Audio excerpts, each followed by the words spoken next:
People think he did it, but certain people don't. Yeah. I mean, all the white people. Yeah. Right. All her family probably in the beginning, right? I don't know what all it her said. friends? I think They were shaken up. One of the sisters, Denise, was like sure of it. yes, Denise had seen a bunch of stuff. And a couple of them, I think, or one of the other sisters wanted to give him the benefit of the doubt. Yeah. But like, I guess like what happened after the funeral. The funeral, he shows up and he's all messed up on Xanax. It's like, go ahead, yeah. Yes. Okay. So whenever he gets there, and this is also from his interview, he says that he remembers being so out of it that he doesn't remember. Mm-hmm.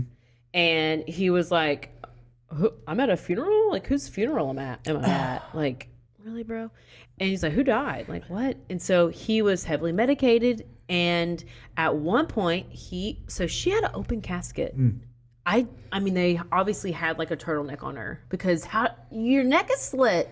Yeah, but there's, I guess, makeup and... I know. They had to just cover up that neck because it was barely hanging on. But anyway, he leans over the casket to give her a kiss.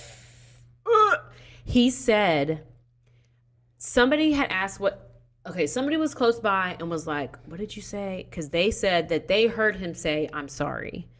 But he says he didn't say anything. However, how he felt is the issue because he said he had so many feelings of anger. Yeah, he was still mad at her. He was still so mad at her. Yeah. He said, I had so much anger upon her death, and that anger just didn't disappear. He said, I was still trying to deal with the fact that I'm not going to be able to tell her the things I wanted to tell her. And I tried to tell her back in that night, whenever they played that 911 call, and I was trying to tell her. Basically, like, I was trying to tell her I was going to kill you, and now you're dead, and you're here, and now I can't tell you what I want to tell you, and I can't change your mind about anything, and now I won't ever have the same effect on you that I'll never have the effect on you ever again. I shouldn't have killed you because now I can't bully you. Yes. Basically, So yeah. he's basically standing over her body, and he's thinking, didn't I tell you I was going to kill you? Didn't I tell you? Yeah, like I basically, like I told you so. He was so angry that killing her did not resolve anything for him. Yeah, that's, yeah. But then there was even no emotion in the Charlie interview. Like there was no sadness. There was he was just like lackadaisically talking a lot about it, laughing about it. No, I don't think there's not ever been any. He don't have remorse at all. Well, his thing was he was going to, once he got off, he was like, I'm going to dedicate my life to finding the killer. And people used to always be like, OJ, is the killer on the golf course with you? Yeah, dude? that's what I'm saying, like on the golf course. Where's Charlie? Yeah. Wow.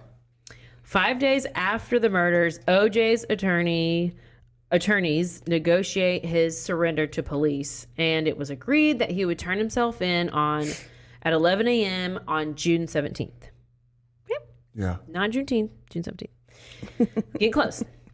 So detectives recommend that Simpson was going to be charged with two counts of first-degree murder, and they were going to wait till the final DNA test came back. And then once they came back, they were going to arrest him and all this stuff. So the DNA test of the blood in the car? Like, because at the scene, it was Nicole's blood, Ron's blood, and it was OJ's blood. Oh. So, yeah, like, I guess making sure that it was his blood.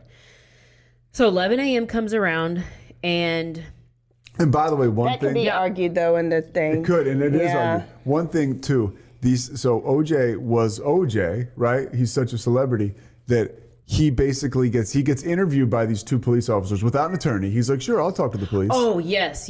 So he goes and he talks to these two cops, Lang and Van Adder, right? And he talks to them. They have the one chance to talk to him and ask him anything to get crazy thoughts on the record.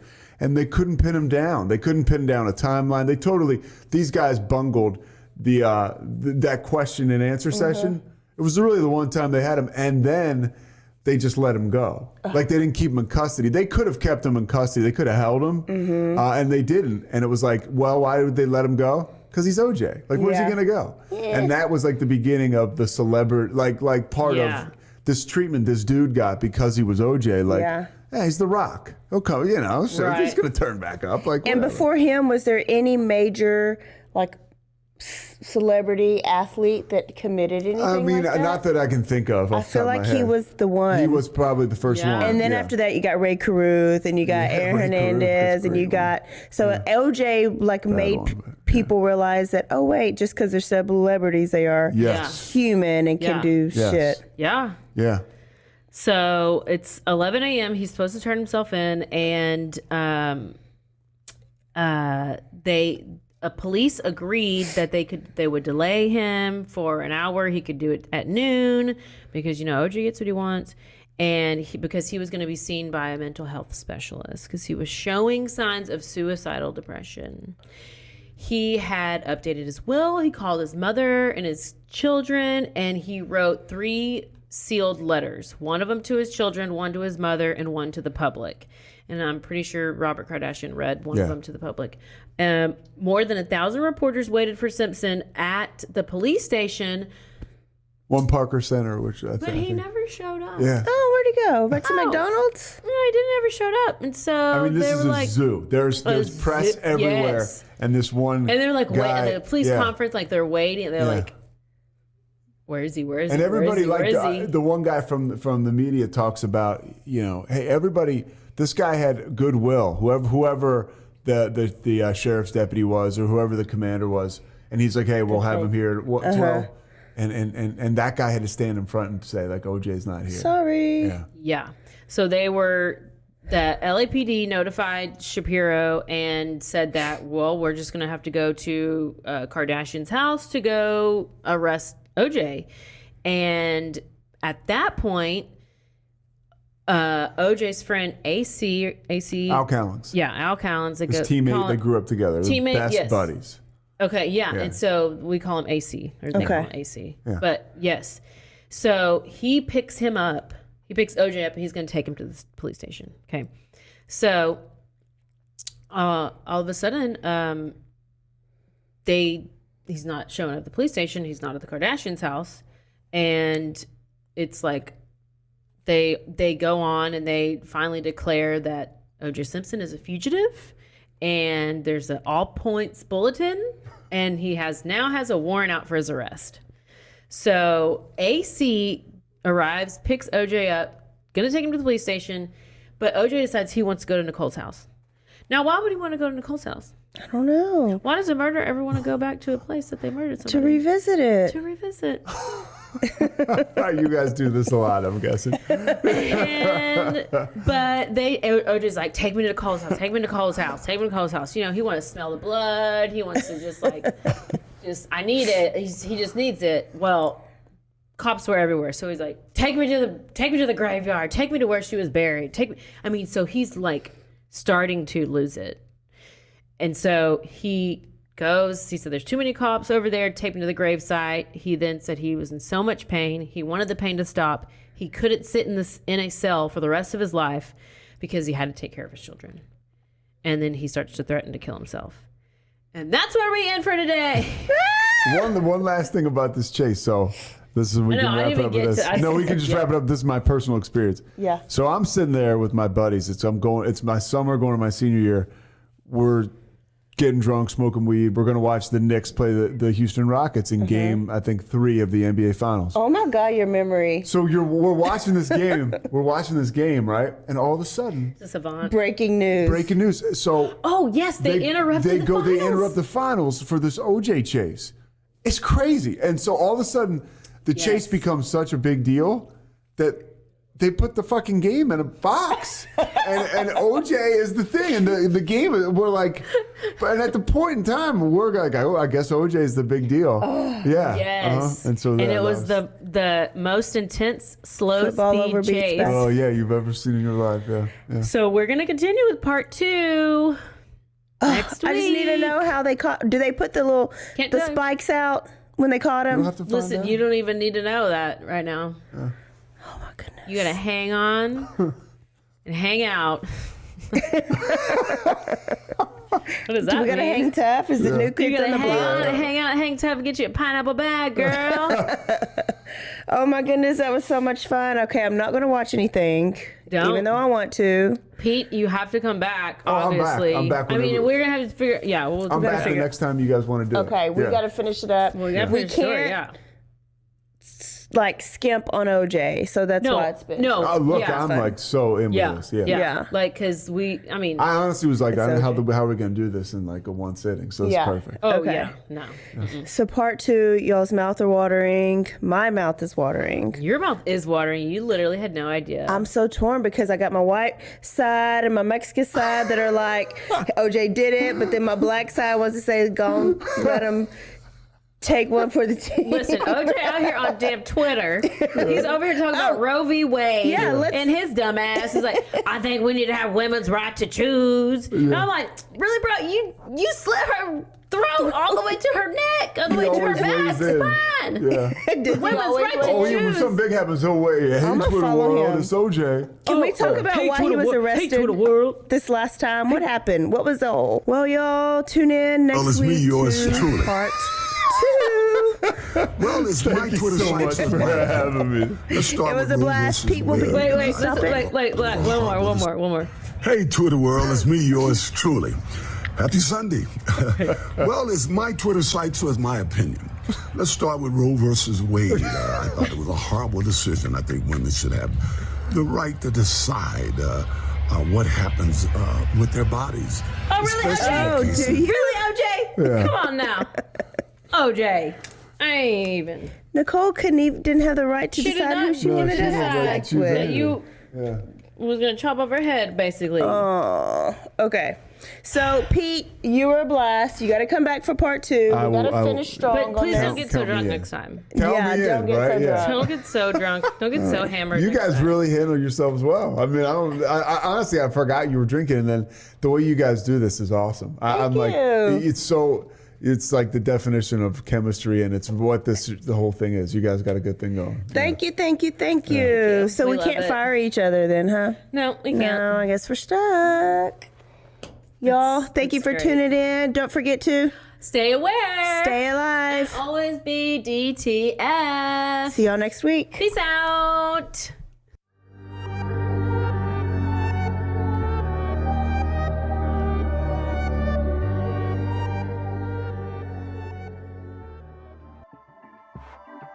This has been a Rogue Media Network production.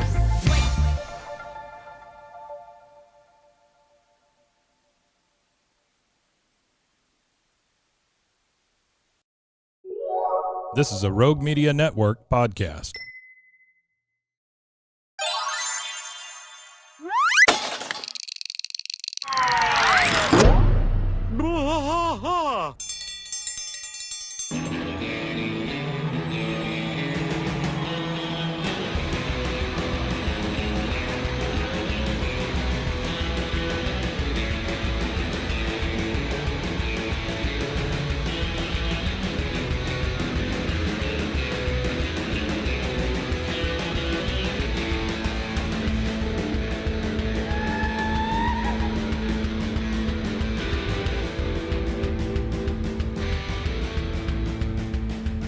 I tried to fight all through the night, deep in the heart of Texas. The trailer park is nice and dark, deep in the heart of Texas. That drinks his brew and he spits his chew, deep in the heart of Texas. The TV blares, but no one cares, deep in the heart of Texas. Here we go!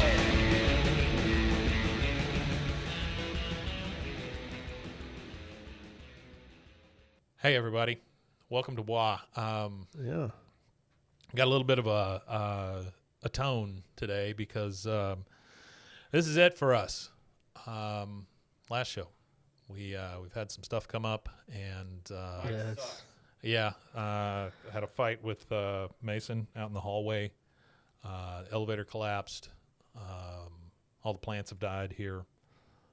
They didn't have mocha at McDonald's. What do you think, Rusty? You ready to stop? Yeah, it's just I don't know, man. Life's just a lot. It's just a lot going on. lot. It's hard to continue to maintain maintain the show. We want to thank all of you for being here, and most of all, we want to say April Fools. We're going to keep going. This is 198 you'll see later today, and we're gonna plow on through. So happy April Fool's Day. April Fool's Day. April the 1st. You guys just hang on. We'll be right there. We Matanya.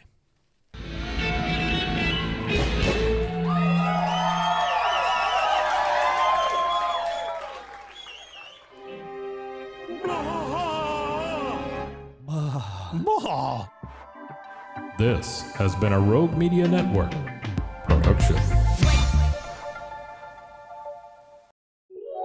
This is a Rogue Media Network podcast.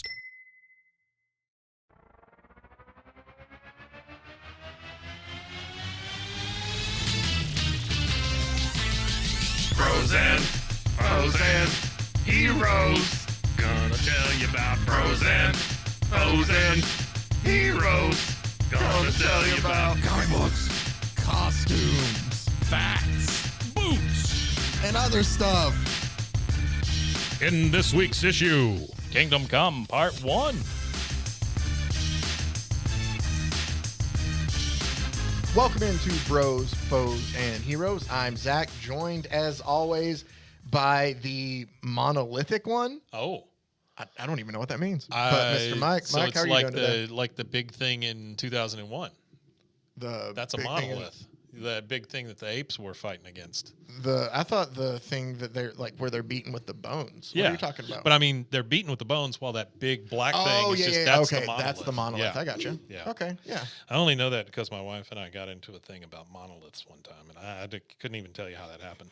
Okay, then I won't make you relive. It's kind of like hot browns that we were talking about right before the We show. talked way too much about hot browns. It's a and we Kentucky decided- hot brown. I'm down. But for I'm it. done. An I'm open done. face sandwich. It looks delicious, except tomatoes. I'm not big on tomatoes. I'm gonna but- drink some of my hot brown now. Oh, now you're talking about coffee. It's just coffee. See, it's the thing. It's a very uniform. I guess you can It's use a it for a lot of different ubiquitous things. term. Yeah. Yeah. Use it for anything. We're going to kind of Almost. wrap up our little series that I've put together that I so aptly titled Superman Stories That Don't Suck. This one But excites me. Mike has been looking forward to this Yeah, one for a while. I have. Ever since James Gunn kind of teased his S for the new Superman movies. That and it didn't is sound right either. Teased the Superman logo Teased his S. he was going to use for the DC movies. Yeah, I got you. And it is the Kingdom Come Superman logo.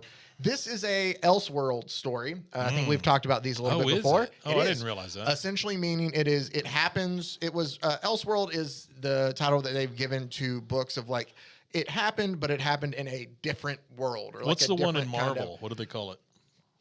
of- Marvel has different dimensions. Hot brown. You said you weren't going to bring it Oh, up I'm again. sorry. Hot Marvel.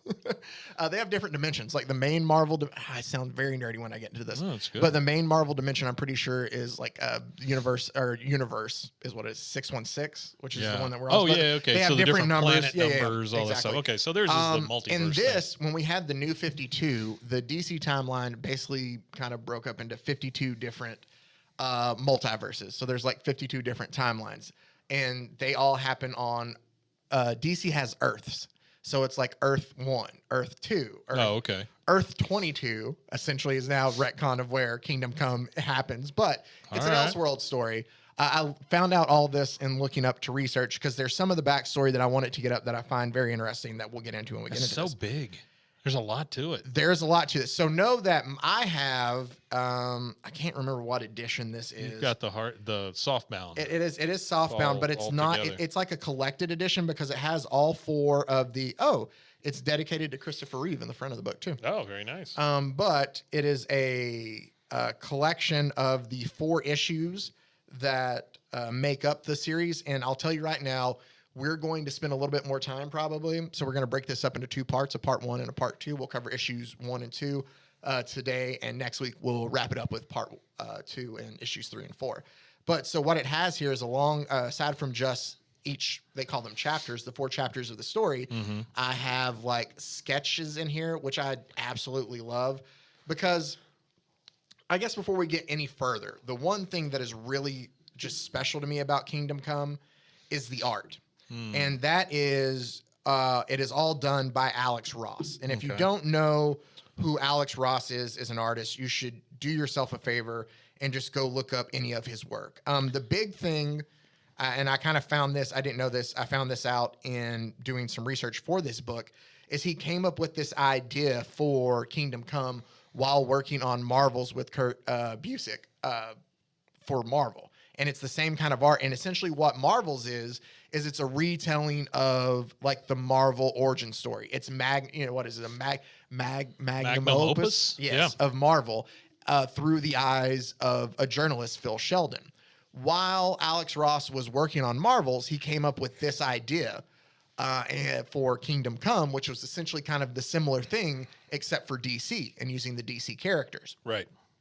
And in coming up with this idea, he apparently handwrote like a 40-page, just handwritten layout idea for it all that he pitched to DC. Alex Ross did? Alex Ross did, the artist. Pitched to DC and to James Robinson, who was a writer at DC at the time, who had a very Alan Moore type style of storytelling.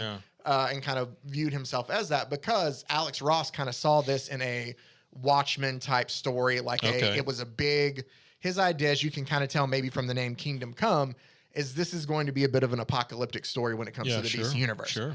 But everybody on the cover looks like they're ascending also, like they're being called home or something. And you can also look just very clearly by looking at all the heroes before we even get down into it, is they all look older. Superman looks old. Green Lantern looks, Hal Jordan looks super old. Like, they all look old. So you can tell that this is kind of in a future. But so he pitched it to DC. Hawkman looks the same. Yeah, well, he's a hawk. But he pitched it to DC and James Robinson, and eventually they brought on Mark Waid as the writer because of how knowledgeable Mark was, or from what I saw, how knowledgeable he was about the DC universe as a whole, his run on Flash. Like, there was a lot of things that kind of added to why they went with Mark Waid. Sure. But then the two of them worked together to create this that in 1996, when it came out, it won the Eisner Award for like the best limited. It's almost 30 years old. Yes, it is. And it's won like 5 Eisner and Harvey Awards together. But at least at the time, it was considered probably one of the best stories of the 90s. Also, when this came out, if we get into it, it was done at a time too where these stories weren't overdone yet. Yeah. Of where you didn't have all of these kind of like futuristic what if kind of things. So it came in a place in time where it was, just kind of like it took you back, and it's just really good. The main thing I talked about Alex Ross in the pitch to Mark Waid and how they both got to work on this. But the one thing you'll notice is I talked about Alex Ross's art is everything he does just looks, it's a painting. I don't even know how to describe it. It is absolute just masterpiece of work. And he uses actual, like the same humans as his reference pictures. Like he's used the same, the same Superman actor, like his reference picture all the way through. So they look the same all the way. And it's him using actual people. So it looks, that's great. Cool. It's absolutely fantastic art. I can't praise Alex Ross's art enough. On everything he does, I always absolutely love it. When did Dark Knight come out? 86. Oh, okay. So this is 10 years later. This is later. So have they done the second Dark Knight yet? Yes. So, no. Did that come out? I got to do the math on that. Well, I'm just thinking of what would have prompted all of this, like Elseworld stuff. Well, the Elseworld titles were because even Dark Knight really is kind of. Well, there was kind of a push there in that 80s. Remember? I say remember. You got like Gotham by Gaslight there in the late 80s. I do remember that. Yeah. We told the Speeding Bullets. Isn't that what they set? Well, no, it wasn't quite as noir, but I'm thinking of like the TV show and stuff. Yeah, kind of. Well, Gotham by Gaslight, it's Batman during Jack the Ripper. Right. It was very noir looking. And then we have like Batman and Dracula in there. Like in the 90s, they kind of started to span out, I feel like, these Elseworld stories a bit more in the things that they kind of. Well, and I'm okay with that. I kind of like the difference in. You tell a one-off, and how would Batman react in this situation? How would Superman react in this situation? I think that's cool. Yeah, no, I completely I'm all agree down with you. for that. I like that too. Last thing, Robert Pattinson's Batman. I mean, that's a whole different universe. Oh, for sure. And it's not going to be like the James Gunn's going to have a different Batman than that one. Yeah, sure. So it's going to be Batman. Well, Joker Batman, also. Brave and the Bold. Same deal. Yeah, no, for sure. Yeah. So let's go ahead. Batman what? Brave and the Bold. What does that mean? I mean, it's a title. It was a show. I think that's what the new Batman's going to be. It's going to be Batman really? Brave and the Bold. I've heard that the new Joker is like a musical. Oh, with Joaquin Phoenix and Yeah. Yeah. Okay. All right. See, here's the thing. You say that like it's a normal thing. No, I just know that. I just watched Wonka yesterday. Mm-hmm. I did not realize that is music from the beginning to end. Yeah. That's all it is a musical. You didn't think I that didn't realize Wonka was that. going to be a musical? I didn't think so. No, I don't know why I thought that. Oh, I don't know. Michael. Was the first one a musical? I mean, there's songs in the first one. Right, but it's not all. Like this is like every third word's a song. It's not that bad. I mean, but I liked it. But I I thought mean, it was there's good, like 6 or 7 songs in the first one. Yeah. The original one with Gene Wilder. Yeah. Okay. Because imagination. Oh no. That one's redone in this And then also there's with different lyrics. the and Oompa Loompa stuff. songs, and Yeah. then there's there's a couple different ones. I can't think of what. Nothing. I'm just. What would you call those? No. They're great. I'm just saying we've gotten so far from We Kingdom are. Come. We now are. Let's that go we're all ahead and Wonka. get back into Yeah. we're all Wonka. We're all wonky. All right, let's get back to what we are at hand, and that is part 1 today of Kingdom Come. When this was released originally, it was released as 4 issues and then printed together collected. We are going to cover the whole story. We will start with chapter. Can I ask you a 1. question before you Go start? ahead. Do you think that James Gunn is just taking this whole cloth and doing the whole thing? Like, is this how he's starting his DC run? No, you can't. This is an end. Okay. This is a definite end. That's kind of to what any I thought. story. Yeah.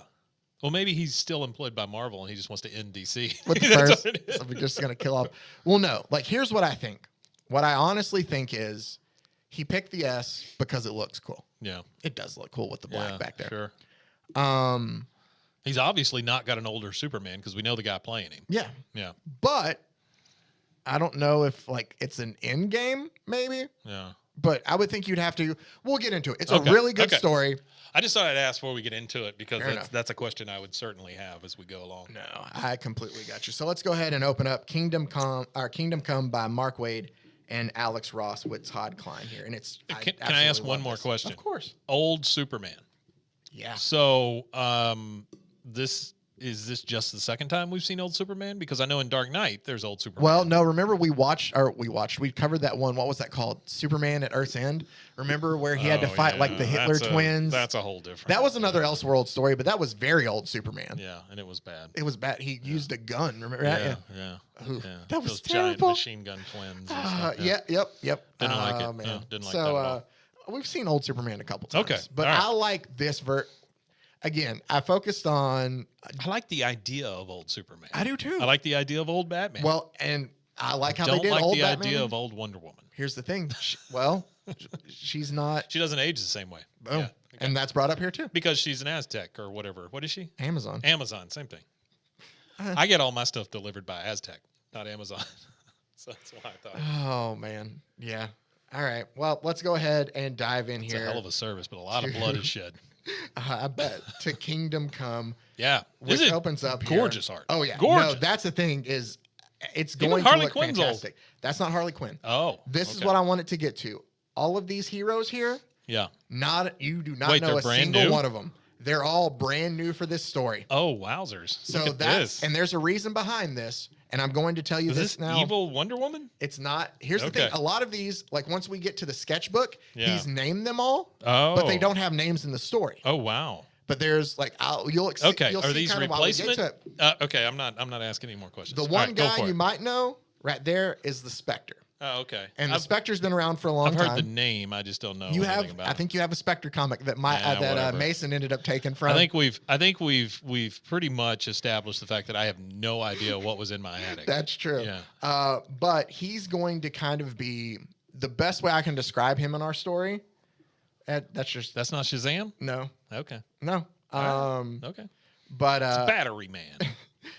is he's kind of like our ghost of Christmas past and present through the story in a way. That makes sense. Because he can kind of float through time and Sure. through, like he's a specter. He can show you. Yeah, and so that's his kind of role through this once we get into it. Chapter 1, Strange Visitor, and we open up and it's a very kind of just apocalyptic it quotes, there's a lot of religious imagery through this, Yeah. and a lot of talk kind of revelations Well, I mean, and of with the title Kingdom exactly.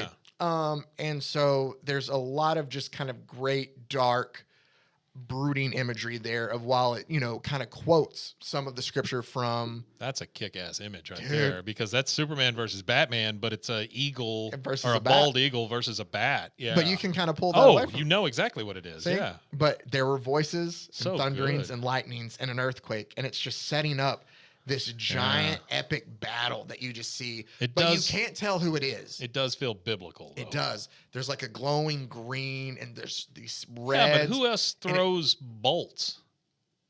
Zeus, Oh. Captain Marvel, Okay. Captain Marvel, probably. Yeah, that's what I thought. And it looks but it looks like the hand almost coming out from like it's so great how it's drawn. Yeah. To open it up, but it just sets like this almost hell-like landscape as it's kind of quoting Revelations to go through to set Oh, this. like Just, everybody's over there fighting each other behind that. Too. Yeah. Yeah. Okay. but This it's gives like- me like Excalibur feels also. Yes. Yeah. Very much okay. so. And then we kind of cut to, and we see that all the quotes, while we're getting quotes from Revelations, is there's a pastor reading to a man in a hospital. Okay. And, he's telling him, or he's reading all of it. And we think that the pastor is reading, but really it's the man in the hospital bed who's kind of telling it to the pastor, like telling him, like, these are my images, these are my visions, like this is what I'm seeing. Sure. And the pastor tells him, Wesley, like, these are just nightmares. Like, it's okay. Like, I get it. And he's like, no, they're visions. Like, I'm telling you, the world's going to end. Like, he's telling the preacher this, but it's an older man who's obviously, he feels like, it seems like his time is kind of getting close, and he's nuts. plugged up to everything. And they think he's just an old guy. He's Maybe. babbling. But what I can tell you is that you have nice little panels in here of Sandman. Sandman was a DC comic character from like the 40s and 50s. Was he really? I didn't realize he went back that far. Yeah, I'm pretty sure it was that far. Wesley here is the original Sandman. Oh. So he thinks, or he's having all these visions that he's telling his pastor, and his pastor kind of thinks that he's just kind of losing his mind, but he's there with him as his time is coming to an end. You would not think Sandman would have a pastor. No. But I mean, that's the thing about this, is it's a very human kind of like story in parts of it. Well, I would imagine this is a hospital chaplain or something, right? No, it's his actual. Because he talks about. Oh, okay. Because as he's there, and like they try to, like Wesley's like, I need to get out of here. I don't want to be here when everything ends. I want to be at home, like not here. Yeah. And they try to calm him down, and the preacher tells him like, hey, let me just read you a little bit more. I'm just just to kind of calm him down. Yeah. And he starts reading, like 1 Corinthians 15, and he's reading verses. And I love how it kind of zooms out of the hospital room that they're in as he's reading to kind of calm him down. And you can see on the skyline just different people. Yeah, the whole like city flying through. thing, yeah. The city is filled with either heroes or villains or whatever it is moving around in the skyline. Sure. It's, to me, it was to kind of show you of where you would think like, oh, I might see just Batman pop by. Yeah. Now you see like 20, 30 something people out there. Sure. And it kind of sets the world that we're in here. That's something that not a lot of stories address. That's something I thought The Boys did really well, where the world's just full of these freaking people, all these superheroes everywhere. And some of them good, some of them bad, some of them terrible. Exactly. And what we're starting to find out here is that more and more metahumans, is what they call them, are starting to kind of, grow up. They're either kids of metahumans, like they're creating more and more, like they're being able to, but there's becoming more and more metahumans that are spreading up across DC. We're shown that the pastor, and I'm trying to remember his name, Norman Bates. No. His first name's Norman. I'll get to his last name here in a second because I remember the Spectre tells it to him. But so Norman gives the service for Wesley's funeral where it's like 2 people show up. Oh, so the guy died. Yeah, the guy died. And it talks about that there was more because he was reading the Bible and he's like, there was more. But in the end, he was listening to another voice from the Lord, or from Lord who knows, saying like he thought Wesley had already gone. And he's like, my service was brief. His mourners were few. My wife and I met Wesley in the twilight and had been the last of his friends. So he had came to their church questioning what there was to believe in these days. I wish now I'd had better answers. That's kind of what he tells him. And he just says that, the 3 of us shared many a dinner in this apartment.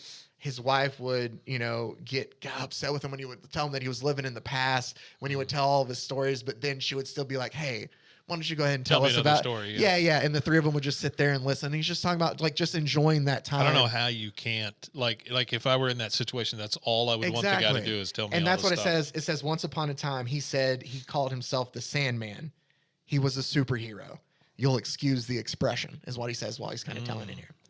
And so it says, before the bitterness overcame him, Wesley and I would walk through the city for hours, kind of passing by, and they would talk about he would talk about things that were no longer around, like the Olympic Games and the Nobel Peace Prize and stuff like that. And then sometimes he'd kind of ambush like strangers and ask them how they missed the concept of human achievement, things like that.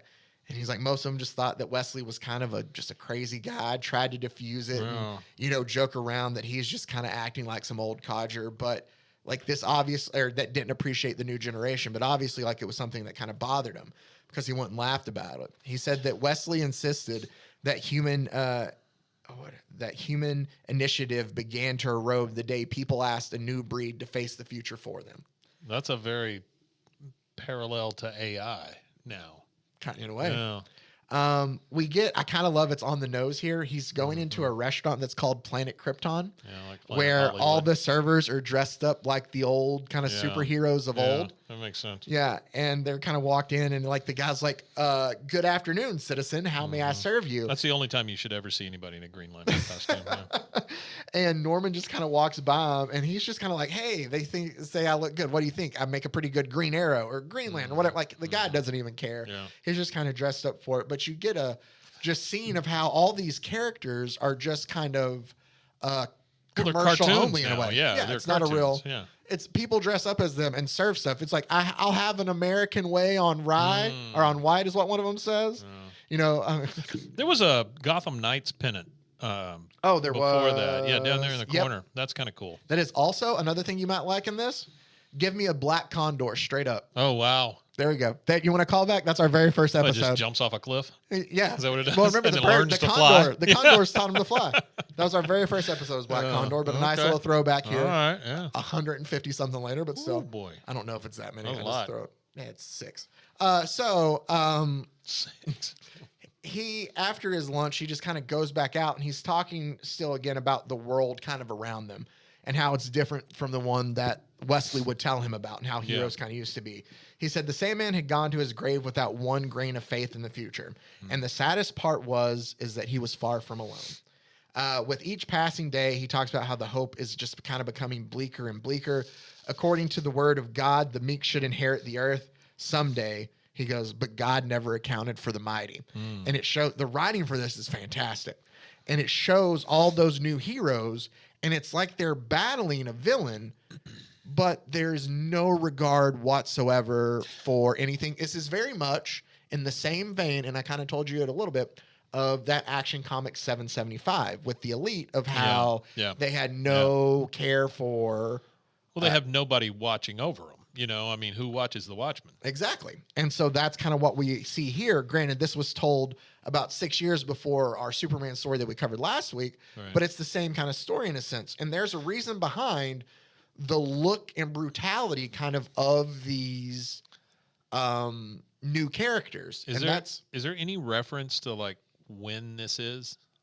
A little bit. Okay. We kind of get a little I guess time frame of when the story takes place. I'm just trying to get my bearings. But the way you might have noticed that a lot of these characters, and even looking on 4, very much look like that 90s type of superhero. Oh, sure. They're very stylized. They're very just kind of big guns, big arm, just like big everything. Big everything, and it's very much a product of the times and done on purpose. Sure. And I found a quote from Mark Waid, the writer himself, who talks about when he and Alex Ross put that together, and said that and this is his quote from a comicbook.com interview on the 20th anniversary of this, almost 10 years ago now.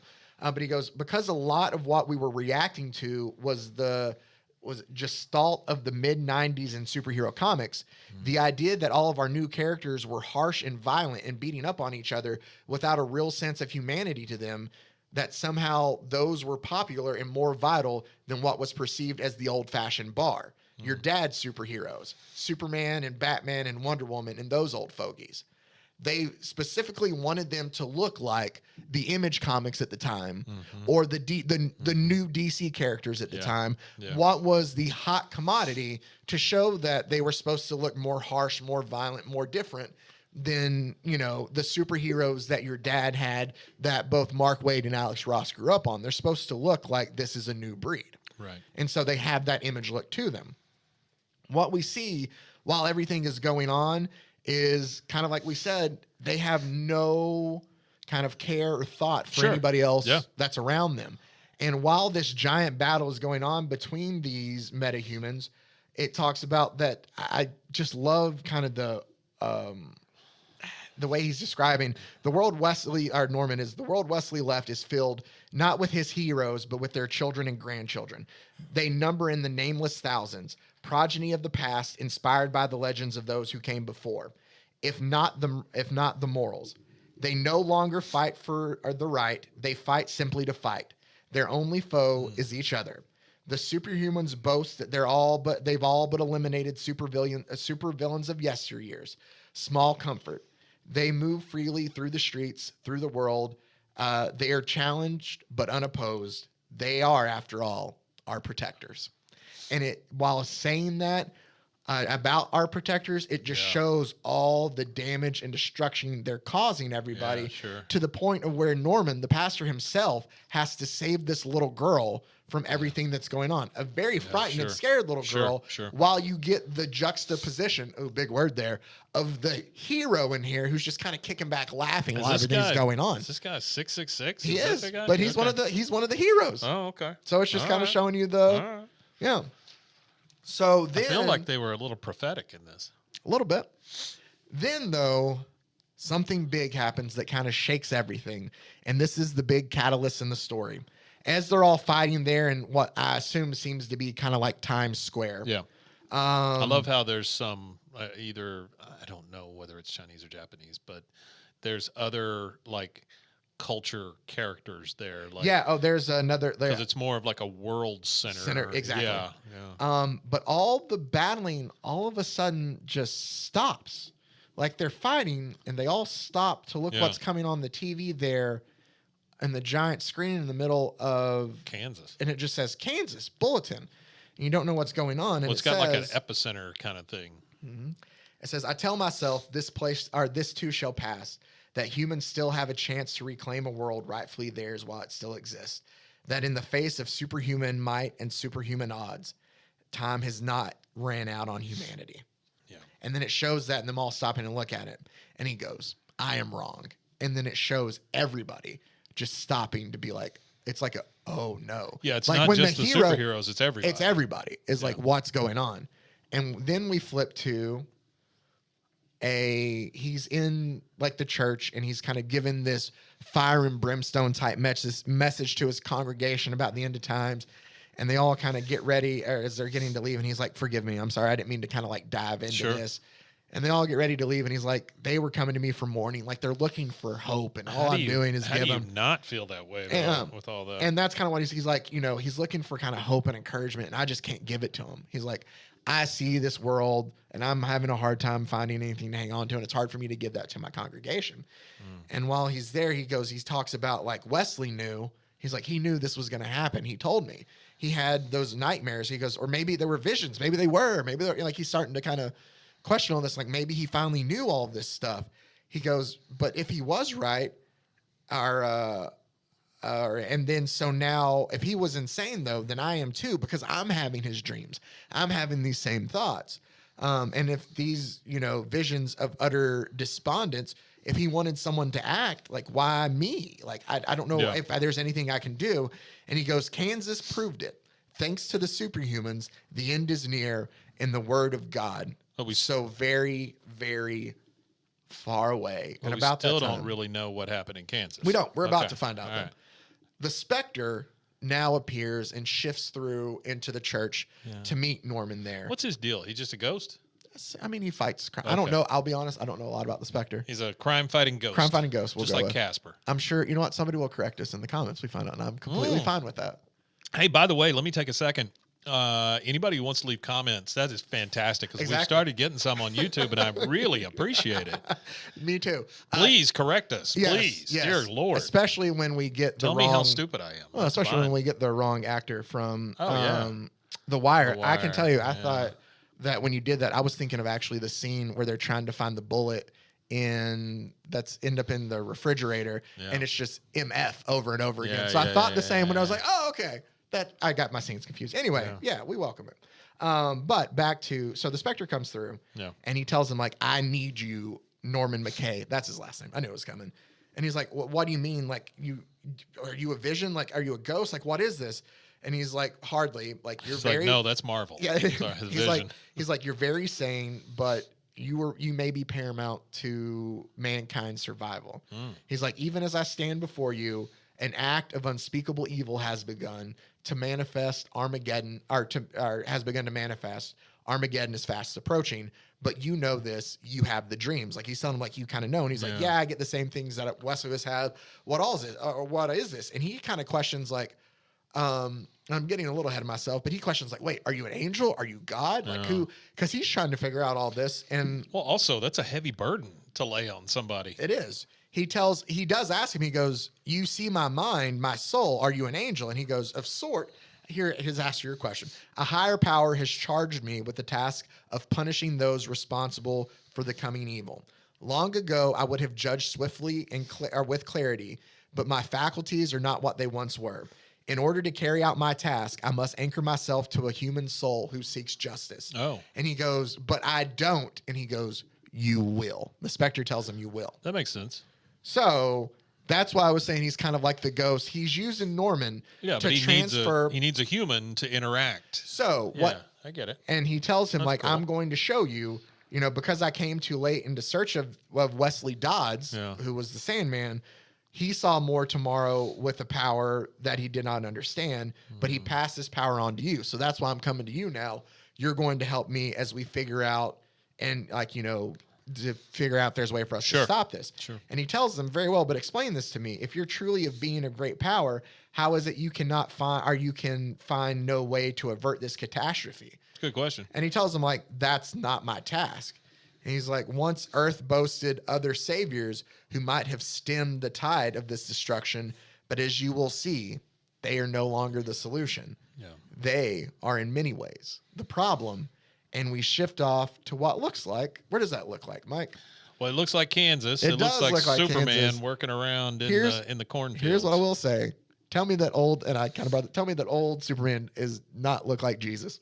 Oh, a little bit, yeah. With the cross on his back there. And there's going to be a little, like, I like to think that maybe and maybe it's just me with all the religious undertones. He's a carpenter. He's a carpenter. He's got a big beam on his back got like a cross. long hair. Oh, yeah. His beard. And later on, it will be brought up how he is not from this world. Oh, yeah. So I'm just saying. There you Anyway. go. Yeah. Well, he's always been kind of a savior. Kind of. Well, anyway, it's a similar story. Very Yeah. much so. Like, and you can have that story without it being a direct kind of sure, allegory. sure. Because there was some of it when we covered Mr. Miracle. Well, in a way it's just that's that it's just that hero's tale, right? True, I mean, very that's true. all it is. Yeah. Whether you're talking Bible or Superman, it's still the hero's tale. You're you right. know? Yeah. And so Norman asks the Spectre, hey, where are we? And he tells him, like, where does it look like we are? And he's like, in a Midwestern farmland. He goes, but that's not. And then he kind of quiets himself because he sees Superman working. He's like, that's not possible. Oh. And he's like, you don't need to lower your voice. They can't hear us. Not even him. So that's kind of your that's the thing. Ghost of Christmas Past. That's kind of thing. like he's able to watch. He can see. So Spectre and Norman right now are the ones who are able to tell us the story of everything that's going on because they're able to see and be able to transfer or traverse through time and space and all that to where they need to. It makes sense. You have to have a storyteller here. Yeah, and it says that's where it says the farmer, he looks familiar, and the Spectre says he should, though he is not of this world. He came to Earth. Yeah. And I was like, okay. He came to Earth. That's a different phrase. It is. He's not of this world. So he was able, still strong as an ox, being old. He lifts his lifts up a big old tractor and kind of carries it by one hand. And he's just working on farm stuff, man. Yeah, sure. He's not doing anything Superman related. If I were Superman, I'd do the same. He's wearing overalls. Yep. It looks like nobody's been bothering him. He's out in the middle of nowhere by himself. Yep. Living, I guess, just a life of solitude that he wants to. Sure. Just working on his farm. He and his horses and probably for a guy who grew up in the Midwest, heaven. Is it Comet? Huh? Is it Comet? I don't think the it's horse. Comet. No, it's Bronco Bill. Okay. But he's sitting there, and Norman tells the Spectre, he's like, I remember that he left Metropolis. Like something happened. There was a trial. I don't remember like what all happened, but I just remember there was a sense of kind of inevitability. like whatever happened drove him here. But why do they always turn on Superman? they do. Just don't. But he's just like, but why? Yeah. Why is he here alone? Like, is he alone? That's kind of that savior tale also. And Spectre too, goes, yeah, and the Spectre goes, not always. And about that time, Wonder Woman shows up. And she goes, hello, Clark. And she looks like 20. She does. And you get pissed off Superman if you've ever seen it, though. Yeah. And she goes, where is that? Oh, She calls him Cal. Also. She does, because he goes, did I miss the line? I swear he says it before it comes there. Because he tells her that he's not Clark. Because she goes, hello, Clark, and he gives her that evil look, and then she changes it to Cal. Oh, okay. And he goes, there it is. Diana, haven't seen you in months. What brings you to the farm? And she's just kind of like, the hope that you're still not here, kind of. And he's like, well, these are my roots. She goes, you can't live alone forever. And he's like, I'm Superman. I can do anything I want to. That's is what he kinda essentially true, tells yeah. her. And she goes, except apparently face your fears. To which he just replies, I'm not afraid of him. Yeah. We don't know what. We don't know who Helm is. And she goes, I didn't mean him. Yeah. I meant that you've lost so much since I first met you. And he stops her and he goes, Earthlings. Or he goes, Earthlings die. You know that. And she goes, where do we go? Oh, they were your parents, Clark. Stops herself, Cal. And she was your wife. Don't call them Earthlings. Ooh. And she goes, hear me out. And he goes, I have work to do, Diana. Like, things grow. Like, I got to get back to work. And she goes, really? And you see her kind of tap something. And there's this red, like a thwip noise that happens. Whip. And everything fades away. Oh, and we're boy. not in Kansas. And it shows that we're in just this giant kind of dome that has like a, I don't know. Well, it's like the X-Men training room kind of thing. Where it has like where a it can be screen whatever. over it that was made to look like blue skies, but it's just some giant dome. And she goes, thanks again. And he's like, you're spooking the animals. And he turns it back on to like switch it back to where it was. And then she replies, I'll tell you this is a different Wonder Woman too in this story. Yeah. To where she tells him essentially like, yeah, well, at least it got a reaction somehow out of somebody. Oh. And she tells Wonder him, Woman's had it up to here. She kind of has. She's like, listen, like, I've come with news. Like, the outside, it's gotten bad. It's gotten really bad. Worse than you thought it was going to be. And she's like, it's out of control. And Superman tells him, I tried to tell them 10 years ago. They didn't want to listen to me then. Yeah. And she goes, and they didn't listen, but you got to stop punishing them for that. And he's like, nope, I'm good. Not interested. And he just kind of walks by to like leave to walk into the rest, where we find out that he's now at the Fortress of Solitude. Gotcha. So he's not in Kansas. He's off by himself in his Fortress of Solitude. Yeah. And she kind of tells he's like, here, two words I see that sound very familiar: truth and justice. Like, she's trying to kind of like, wrangle him up into something. And she tells him like, you can't have completely forgot them. Like, there has to be a little bit of that hero still in there. Just see for yourself what's happened. And so he kind of opens the door and he says on, and it turns on all these like computer screens as he's kind of floating watching. And it's all in different languages, but it's all covering the same exact thing. And here's what we get. We find out essentially what happened in Kansas now. Because we just see Superman as he's staring at all of it, and he goes, Magog. That's all he says. M-A-G-O-G. Magog. Okay? It's a name of somebody. Okay. We get the news report. Fight began in the American city of St. Louis, where Magog and his Justice Battalion descended upon the weathered Parasite. Parasite is kind of like this alien creature, this bad guy that they're just trying to, he and his Justice League are stopping this one bad guy here. Sure. They talk about how like the battle waged into the wheat fields of Kansas. Witnesses characterize the Parasite as fearful. And it shows like quotes from it, like, leave me alone, leave me, like he's like yelling at them. Yeah. And it says they claim that his pleas for mercy were ignored. They speculate that tragedy could have been averted had Magog relented. And it just says that onlookers staggered and yet not surprised by the savagery of Magog's attack. He was one of the new breed of heroes, known to many as the one responsible for Superman's farewell to Meter, M-E-T-R. Okay. But they kind of talk about how he was attacked, and in being attacked, like he panicked. Like he just wanted to surrender and give, like, I'm done. Like but being attacked and feeling fearful for his life, he kind of panicked by being beaten. And so with his surrender refused, he unleashed kind of like a desperate, it says, salvo towards the nuclear power Captain Atom. These final words belong to WKEY's on-site cameraman. And it goes, what's he? Oh my God, the parasite has split Captain Atom open. He split open, and then it just goes completely like silence. Yeah. And about that time, well, then we see what's left. It's just a freaking wasteland. It's just a wasteland of Kansas. It says that early reports indicate immediate casualties numbering close to 1 million, as the dying atom's radioactive energy swept hundreds of kilometers. Rendering the entire state of Kansas, the entire state of Kansas, as well as parts of Nebraska, Iowa, and Missouri, a radiated wasteland. Superman kind of seeing enough, like it talks about, though Magog's comrades have since prevented further spread of the nuclear blight, the total loss of America's breadbasket, the sterilization of its agrarian culture has thrown the world's economy into near collapse in the face of global famine. Wow. And it talks about how that none of them, that he and Metal Man Alloy are the sole survivors of the incident, and they could not be reached for. And Superman just like off, like he's seen enough of this. Yeah. So she tells him, like, Cal, please, like, our generation takes their cues from you. If you show up to be like, this has to stop, they'll follow. Yeah. Can you just run the planet backwards? Like you maybe did just read Christopher Reeves. Yeah, and she's like, you have to face this for us, Cal. And he doesn't say anything. He just goes, there's nothing I can do from here. Go back to your island, Diana. You're safe there. And he just kind of walks away. And angrily, she flies away because she's like, like, F him. Like, if he's not going to help us. Fly? Yeah. Well, in this, she can. Oh, okay. We're then kind of seeing. Didn't she always have to have an invisible jet? She had to have an invisible jet, yeah. Okay. And he's like, oh, where was it? She's like, we won't, like, you must face this. We have to. We can't give up. Neither will the rest of us. Yeah. And Norman goes, what do you mean the rest of us? And we kind of get an introduction to the rest of the heroes that are still around. The Flash, all he does now is he's just so ever vigilant.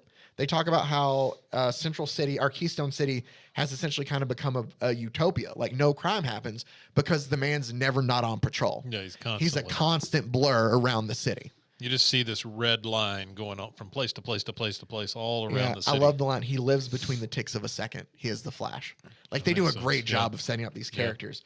They talk about Hawkman and about how he's still out in the Pacific Northwest, like trying to do whatever he can to kind of help the environment out there. And they talk about how they call him a environmental terrorist, but he's still out there. Yeah. They talk about the Human, Earth's problems aren't all just on Earth. Like, some of them are out there in space. Somebody's been having to sit on the throne and watch everything that's out there. That's another lonely job. And it shows Hal Jordan just by himself out in space, just kind of waiting for any attacks that might come towards the Green Lantern out there. And it's just showing and putting together this kind of this old guard of characters. Hal Jordan, he was the first one? He's the first one. Okay. It shows Atlantis. It shows Themyscira. It talks about how a lot of heroes have retired. Like Aquaman stopped.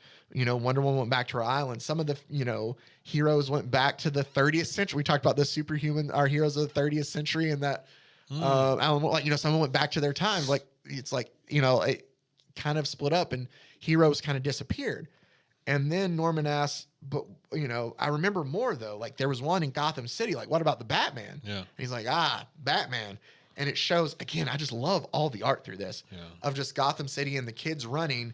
But it shows these giant Batman-like robots that are on patrol. Wow. That stop. It's like big old mech Batman. Exactly. So they're like state robots that look like Batman. Yeah. And they're like, Batman has his city under control, is what he kind of tells Norman. We're taken back then to our world now, and it's another scene of where the heroes he's like, for those who call themselves heroes now share a silent guilt. Look around us. They're worse than before. They're not acting out of boredom. They're acting with abandon. Just showing that, like, when he's taking them back to their current time, there's that same group of heroes that had no care about anybody else around them. Yeah. They're just kind of shooting off with abandon and stuff. And he's like, this isn't like, we need something better than this. You're supposed to be an angel, a messenger of hope.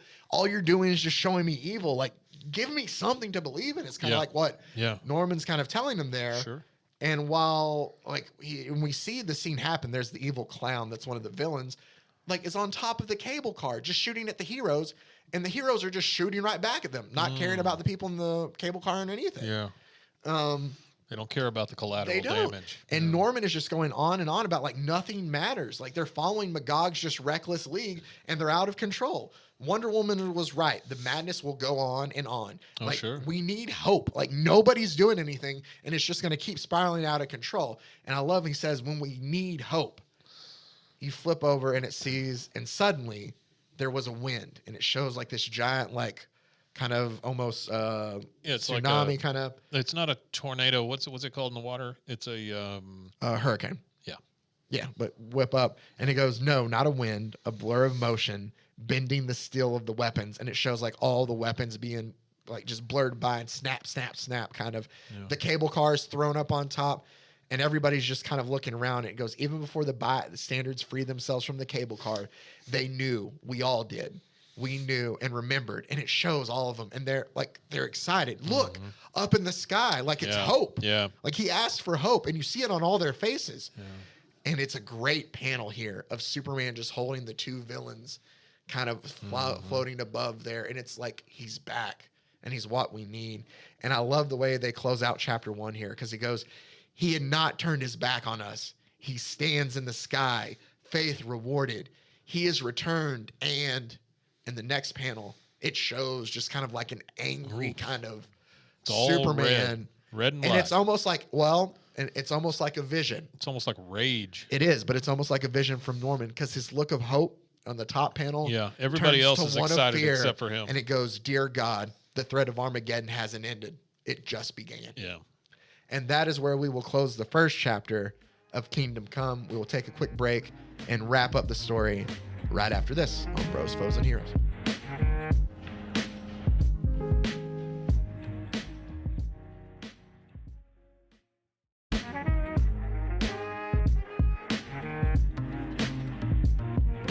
All right, and welcome back into Bros, Foes, and Heroes as we continue part 1 of Kingdom Come, picking it up with chapter 2 out of 4 with Truth and Justice. So Superman has finally returned after a 10-year absence, to much of the relief of everybody except our main character of the story, Pastor Norman McKay, who is kind of our I just love using the like Ebenezer Scrooge kind of in a sense because it just works of where the Spectre is taking him from to all these places to show him these things. But he is we're trying to figure out what is the main evil that is supposed to be the catalyst, the cause Armageddon kind of here, and be able to stop it if they can.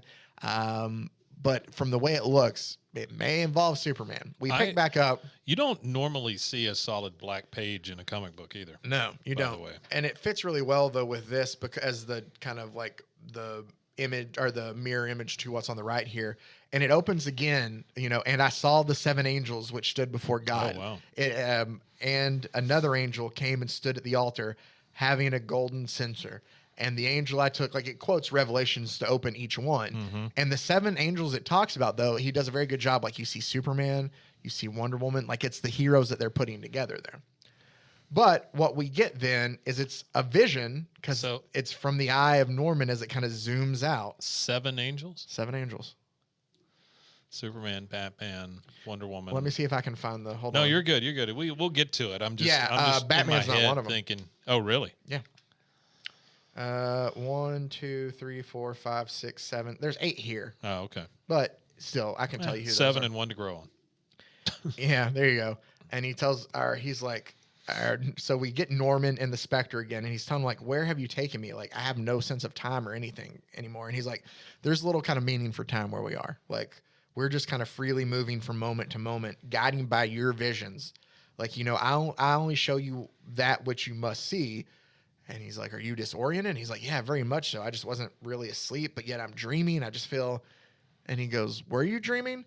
And we zoom back now, and we see, obviously, in New York, because it is the Statue of Liberty.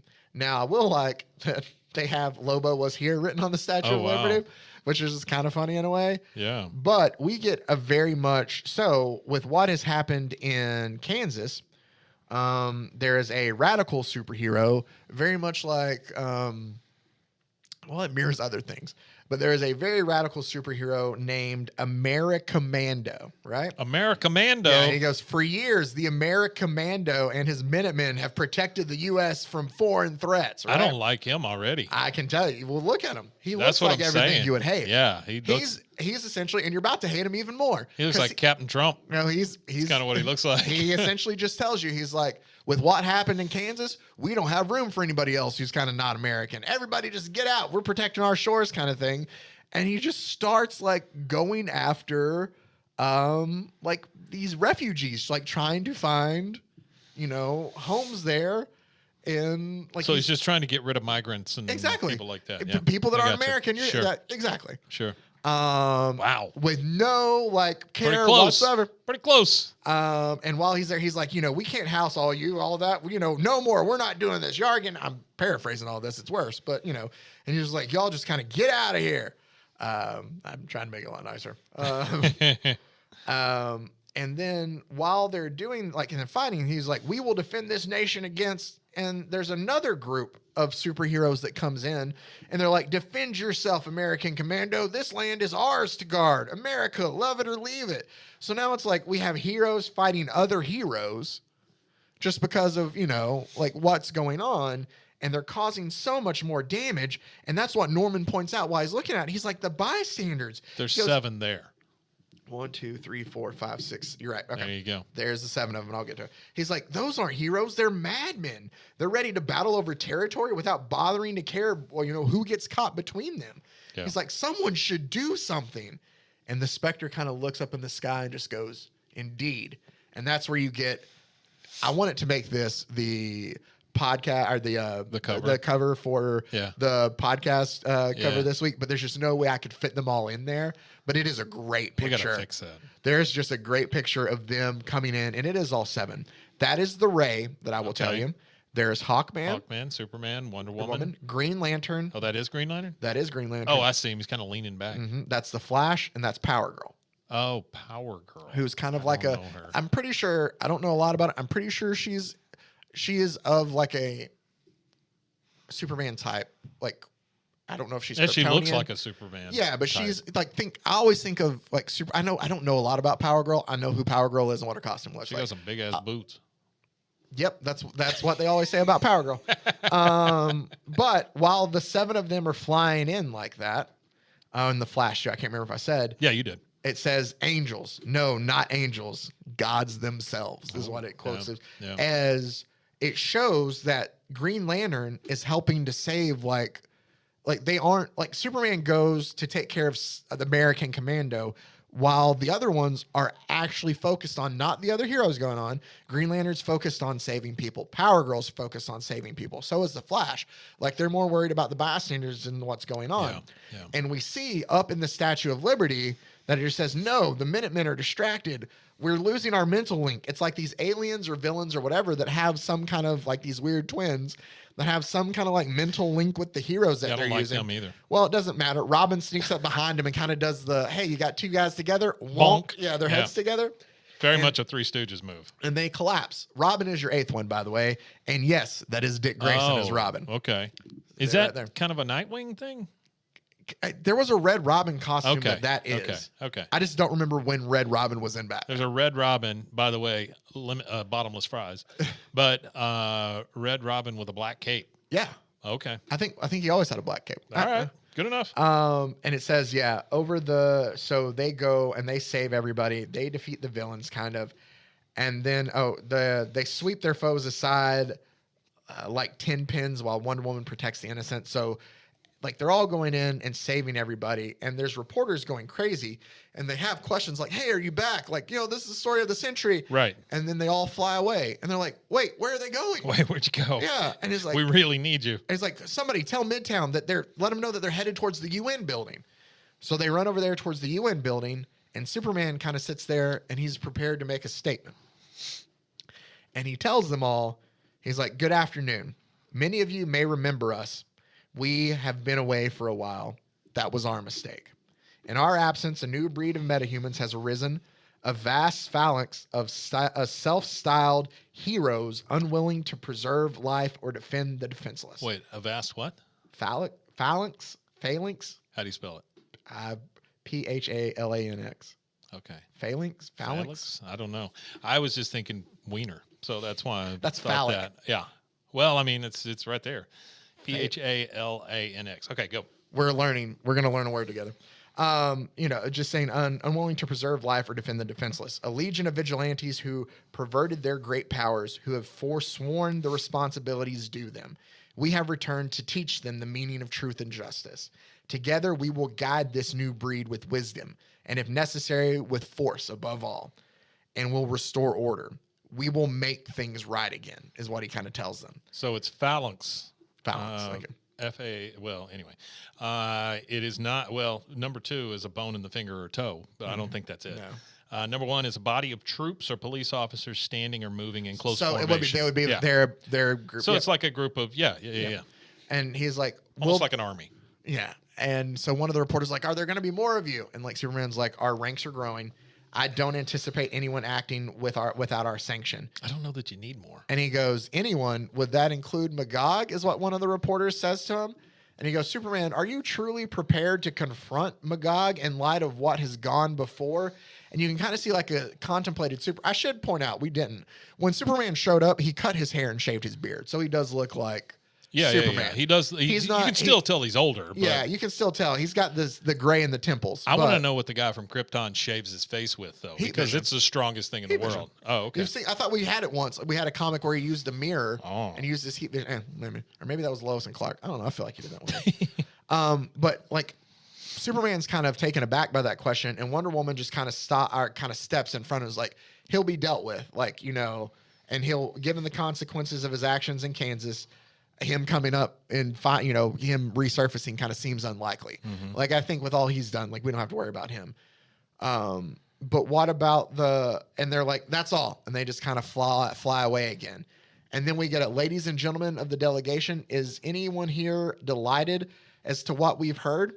And then you see no, why am I not surprised? And it shows a boardroom of where it goes to. And so this boardroom is obviously not happy with the Justice League returning. Who is that boardroom, you might ask? And it's like, there's fear in a room. No, a validation of fear. And we'll come back to this boardroom here in a second. Mm-hmm. He then goes and they're talking about how he was going to find ranks or, build up their ranks and stuff. Superman said that his league will grow. Who else is he talking about? Inspector tells him we'll see. And we see Superman fly over to Wayne Manor. And man, has Wayne Manor seen better days. It is completely just worn down. But Superman makes his way to the Batcave, and you see Bruce, I know you're down here. You can't hide from me. And then we see... I've always thought of them as like Daffy Duck and Bugs Bunny. Kind of in a way. Yeah. And like off away, it says, I bow to your superior wisdom. Because it's like, how you would think the two of them would be. Sure. I did find in something, you asked about the mechanical or the dinosaur and the penny and stuff like that the other day of what's in the Batcave. I came across a video describing or explaining it a little bit more. Too? Yeah. Explaining why it is, though. And there was a one point in time where it's kept as like trophies, the same way that Superman keeps trophies. Sure. But also it's in a way because to make it like easier, they thought for Dick Grayson too. Like, hey, what we did, Batman's not going to sit there and keep something from like the penny plunge or whatever they did, but he would do it to like be like, hey, like to kind of just as like mementos for Dick Grayson too is why I can get that. Yeah. He's got all the I'm not saying that's what it is here, but I'm just saying that's what I'm just saying Batman has the revenge, and Dick Grayson doesn't really. Yeah. And so this kind of keeps him going, I would think, different ways. Granted, the way that they rewrote it later, like he definitely has a lot of revenge. They wanted to make it to where he had, Do you just this is an aside, but you keep saying Magog. Yeah. Right? Yeah. Do you know Gog and Magog in the Bible? No, I'm sure I do, and I forgot. So Gog and Magog are like these guys that they usher in the apocalypse, basically, and everybody has to be saved by the Savior. And so if that gives you a little more So then, see, Yeah. I didn't know that. Yeah. So Yeah. there's a lot. This is very biblical. This whole thing. So, but it's really like it's an opus it's in a way. great, But yeah. So I love the way This is the way that kind of stuff should be used. Exactly. Honestly, yeah. I love the way that they did old Batman too, because you would have to think Batman, he's not superhuman like No. everybody else. He has wear and tear like everybody else. Yeah. He has like a robot exoskeleton the poor man kind of has to wear So to be able to get around. In this world, did Bane break his back? Okay. Yeah. So he's like, well, I'm assuming that still happened, but you would think you have Well, that's what I'm assuming with the exoskeleton. Yeah, right? but I think like after a while you're gonna hurt. You've been beaten up so Sure. much. Like, Oh, yeah. I feel like he needs this to be able to move around. Probably. Still. Yeah, I'd love to have one. And Superman great. kind of tells him, he was like, oh, after all, you know all about hiding, don't you, Clark? Is what he tells him. Batman very much likes to just poke the bear Oh, when it comes yeah. to Superman. Why here. wouldn't he? Because that's what he's like, don't call me Clark. What happened to your manner? And he's like, well, once my identity got exposed, Bane and Two-Face happened to it. Oh. He was like, but that doesn't matter. I have everything I need down here. Besides, it's not as if anyone intrudes on me. That hardly ever happens. Clark, like he keeps doing it on purpose. And he's like, I told, he Duck goes, season, rabbit season. yeah, exactly. He's like, somebody told me that you became free. This was interesting. Somebody told me your knights became free once genocide blew up Arkham Asylum and everyone in it. And he goes, not to mention Belle Reve Prison and Blackgate, not an action that I'd condone. And he goes, but tell me, this is Batman talking to Superman. Tell me, the thought of it doesn't give your invulnerable skin just a little bit of a tingle, like that we have no more villains to fight. Yeah. Like, and it's kind of, it kind of makes sense for a Batman. Like, I'm not saying Batman's, they have different personalities. They're both good, but. And I love the fact that Batman always uses the goody two shoes part against Superman. You know, I mean, Batman is definitely fallible. Oh, very Superman much so. infallible. Exactly. With the exception of like lead. And I love, he tells him this has got to make your little skin tingle, doesn't it? And Superman tells him, I don't have that dark side. To which Bruce replies, tell that to your tailor. Black is in the new is a new look for you. Talking about his that's S. true. He just calls him out on it right there. So he's like, and he's full of crap if he thinks Superman doesn't have a dark side. Yeah, and definitely. he's just, well, that's the thing. We talked about it in Tower of Babel. Oh yeah, way back when they're talking about if they want to keep Batman in the Justice League, and he tells them, if you can't see a Justice League where it doesn't make sense for us to have kind of contingency plans for all of us, then I don't need to be here, because you're all people that could be destructive. Like, he knows just how anybody could turn in a way. But so Superman comes and he's like, hey, the League needs you. Like, we want you to join us. And Batman tells him, I'm busy. And he just kind of talks into his like 25, 22, resume patrol. Like, he's talking to the robots he has. And he goes, too busy to help us save the world? And Batman tells him, the crisis at hand isn't new, Clark. Where have you been? Oh, I'm sorry. I should probably ask Magog. It's kind of like he's just the whole, like, there's nothing. And he just kind of tells him, like, frictions have been building for years for this, Clark. Like, the metahuman population boomed while you were gone, and once ordinary folks decided you and I were too gentle and old-fashioned to face the challenges of the 21st century. They wanted their heroes stronger and more ruthless. Be careful what you wish for, is kind of what he tells them.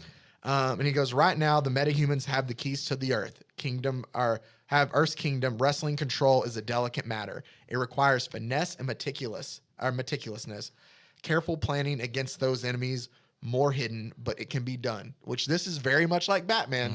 Batman likes to plan everything out. And he tells him without, I might add, Superman in the Justice League booming into town, punching now, asking questions later. Just essentially telling him, I was doing a fine job without you guys coming in. We don't need you. We got this, is what he essentially tells him. And then he says, Dick doesn't see it that way, is what Superman kind of tells Batman. To Batman goes, oh, you got him to reclaim his Robin mantle. Is that supposed to sway me? He's like, try harder and see, or try harder. He and I never did see completely eye to eye, is just kind of what he tells him. He's like, I have my own controls in place, thank you. They may be slower and more methodical than yours, but they get results. You used to brag that Metropolis was a utopia next to Gotham. Now who has the utopia? Like, Batman is just very much... Damn. Yeah, He's ruthless. He is. So Superman tells him, I'd kind of like some paradise. From what I've seen, Gotham is nearly a police state. You always favored scaring people to obeying the law, but this, you're willing to turn ordinary citizens into a superstitious, cowardly lot, is what he tells Batman. And Batman tells him, they'll fear me more than they trust you. I don't trust you. I'm telling you, the writing in this is great. And he says, we're not limited to Gotham, Clark. We've built a framework that extends from here all the way through Star City. To which Superman says, and we see step out of the shadows. He has a group with him. There's Oliver Queen, our Green Arrow. There's Diana Lance, our Black Canary. And there is somebody you'll know a little bit more when we get to Booster Gold, but that is Ted Kord, who is one of the Blue Beetles. Oh, okay. Like a very good scientist, like top scientific mind. So, and they kind of have more there too. And he just kind of tells him as Superman leaves, he goes, then you're sure you won't join me? And Batman tells him, for a man who can hear clouds scrape together, you don't listen very well. He goes, the only thing I wonder about your down and dirty, quick and fast, totalitarian solutions is whether I'd be the first to be reformed by your new regime. Or that he goes, is whether I'd be the first to be reformed by your new regime. Goodbye, Clark. Like, he never once. He called him it the whole way. So Superman leaves, and the group's like, man, like, he knew we were here. Well, like, he gave him the ammunition when he first started talking to him about the Clark thing. Oh yeah. And like, there's no way that Batman's not going to use that against him. I mean, because they did, but the rest of the group there's like, he had to have known we were here. He knew. Maybe. And Oliver Queen's like, oh, I know it. I could feel his heat. Like, he saw it was there. I'm probably going to be sterile with all the radiation off of that. To which Ted Kord's like, I'm telling you, Ollie, the science, there's not enough radiation. And he stops me. He's like, let an old man just be paranoid for a little bit. Like, you don't have to always. Yeah. It's just a nice little, with everything that's serious, it's just a nice little moment of kind of comedy. But by the way, Gog and Magog, also in the Quran, also in Jewish texts. I mean, they're a constant, like, at the end of the world kind of thing. Cannibalism, Alexander the Great's gates, apparently those were built in mind of trying to keep them out and stuff. Yeah, there's a whole. I'm sorry, you're fine. I geeked out on it just a little bit. No, that's good. Yeah. See, that's stuff that I didn't know, that I'm enjoying the actual, like. Yeah. So they just put think how deep they put a lot of work into this. No kidding. Here's what else I love as they're talking about, because like Norman brings up, he's like, I thought that they were friends, Superman and Batman. Never. And Spectre goes, and I love this quote: "Great minds don't always think alike." And that's kind of that's a great point to put. Yeah. And he goes, in their day, like, were they the truest representations of their kind? Yeah, like, yes. One was the zenith of human fortitude and ambition, and the other the pinnacle of otherworldly power. They were two sides of the same coin. Here's what I love about the art. That's why they hated each other. Yeah. What I love about the art, they recreated the first issues of each of their comics for that. That's Superman 1. That's Action Comics. Yeah. That's Action Comics 1. That's Detective Comics 27 that we covered through too. That he just redid, which I love then too. So we kind of see the group, and it talks about that whenever possible. Oh, he goes, here we go. And so as hours turned into days, we bear silent witness to a Superman squad while they're silent skirmish after skirmish. Like, whenever possible, they would negotiate peace. Whenever impossible, they would enforce it.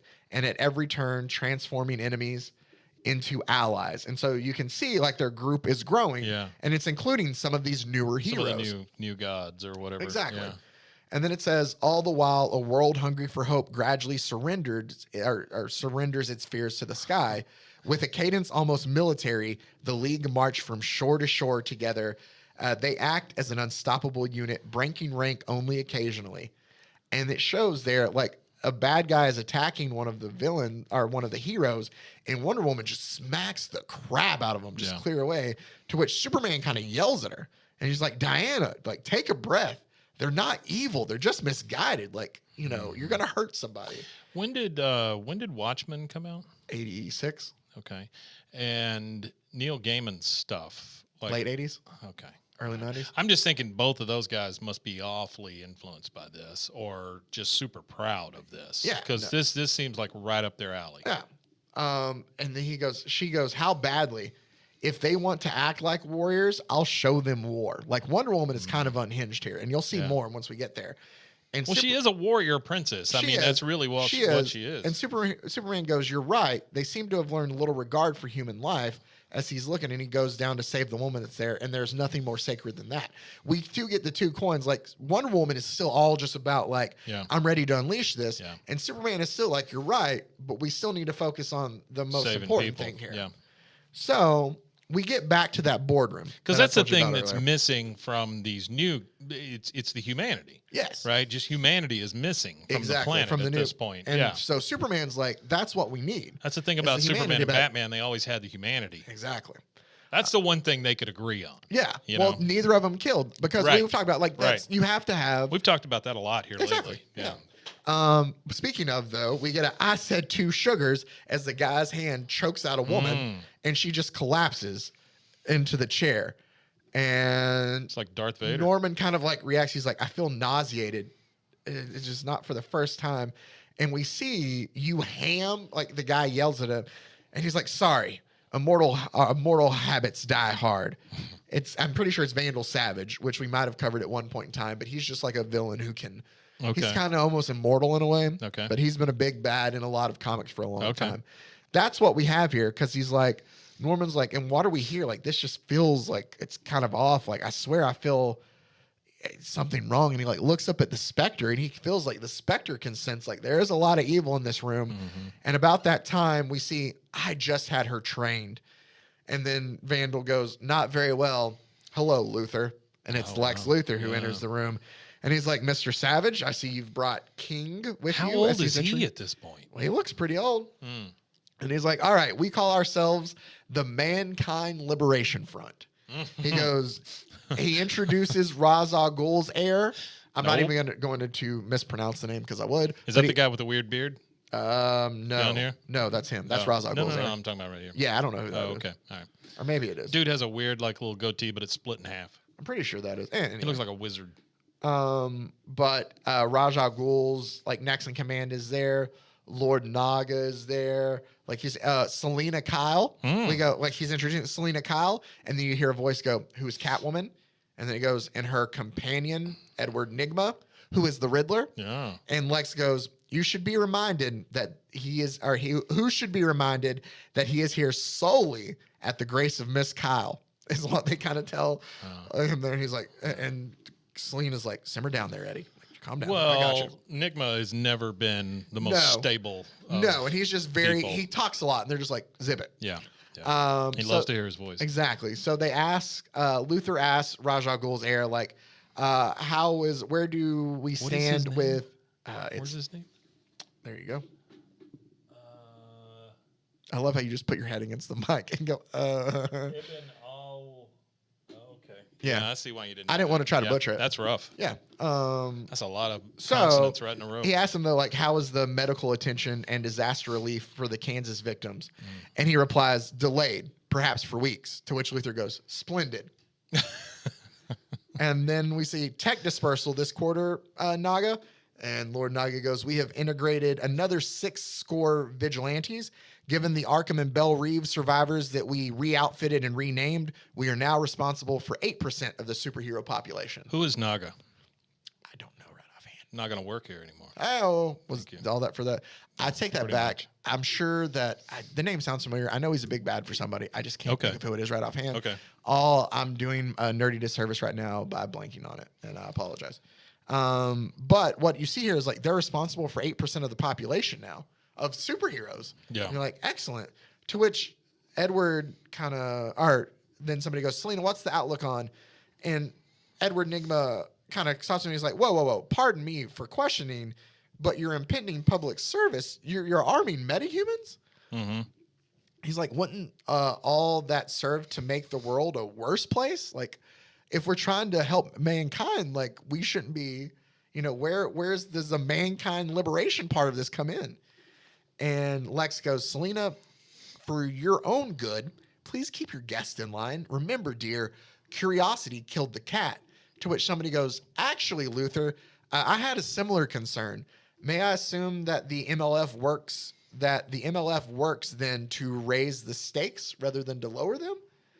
And Lex Luthor replies, kind of in a manner of speaking, essentially, they're trying to create more tension between humans and metahumans. He wants them to just be able to turn, and humanity can kind of like retake its claim and bring its, or retake its throne back. And he's like, which brings us to our new problem. And he talks about the Justice League, of them coming back. And he goes, nevertheless, though, the gods have stepped down from Olympus. And frankly, I see several ways to turn their arrival to our advantage, is what he tells them. Yeah.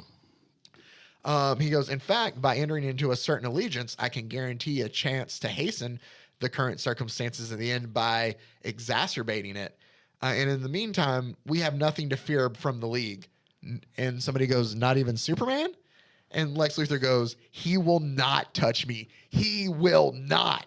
And he goes, he cannot. In fact, I've got the most marvelous anti-superhuman plan, or anti-Superman plan. Isn't that right, boy? And you see the guy sit there and grin at him, and he goes, absolutely, Mr. Luthor. And then, who? You see Norman kind of notice who he is, to which the Spectre says, the Captain of Lightning and Thunder. Oh, shoot. Come. We have spent too much time wallowing in sin. Captain Marvel. Shazam. Yes. So Shazam is with Luthor now. Oh. We then get to a bar where Superman shows up, and it's all these heroes hanging out. And he kind of walks into the bar, and he turns by the bartender and sees just a row full of alcohol stacked up there. And he goes, well, that doesn't help. And with his heat vision, he just kind of zaps through all of them really quick and yells out, party's over, to which everybody kind of then turns to look at him. And they're like, one guy goes, oh, I'm shaking. Isn't it past your bedtime, Grandpa? Like, what are you going to come down here? Does the S on your chest stand for senile? Like, he's talking a lot of crap. Jeez. But one of the new humans goes, will you just shut up? And just punches the guy. Like, to show, like, oh, it is Superman. Like, we're going to listen. Yeah. It kind of, like, even, so they all kind of get quiet, and they turn and they look at Superman. And he's like, thank you. He's like, I'm here because the world's in bad shape and we kind of have a lot to do about it.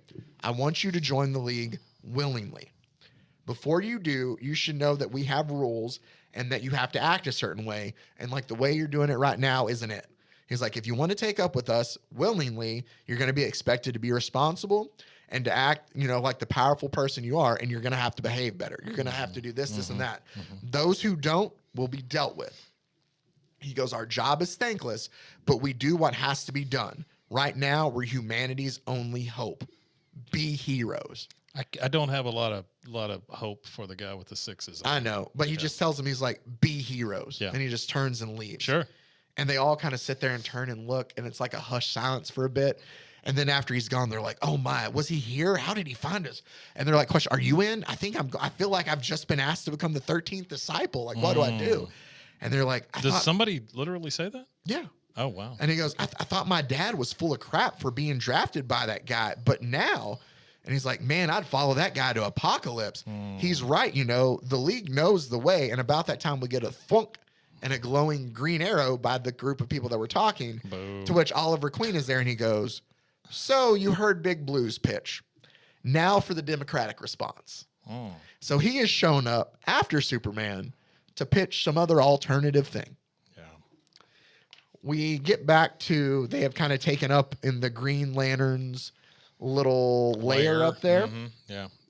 And they're trying to plan out what they're going to do. It talks about America heals, but America's not the world. Stronger in number, the League begins to confront anarchy on a global scale, right? It's not just America. They go worldwide. Most of the metahumans fall into line at the mere sight of the man from Krypton, it says. He goes, but many do not. Clearly, each rebellion further frustrates him because not everybody is falling into line like he thought they would. He thinks, hey, it should be simple. You either choose to do good and be heroes like us, or you face the consequences. But for some reason, as it points out, he's running into more people not necessarily more than he thought he would. Acceptance. Yeah. And he goes, I love this line too, though. Social government was never Superman's area. It is possible that the constant pressure thrust upon him as an emerging world leader could bend even a Man of Steel to the breaking point. Oh, wow. Because that's the thing. Like, you're right. Superman is very, good and evil. And that's what he's great for. Black and white.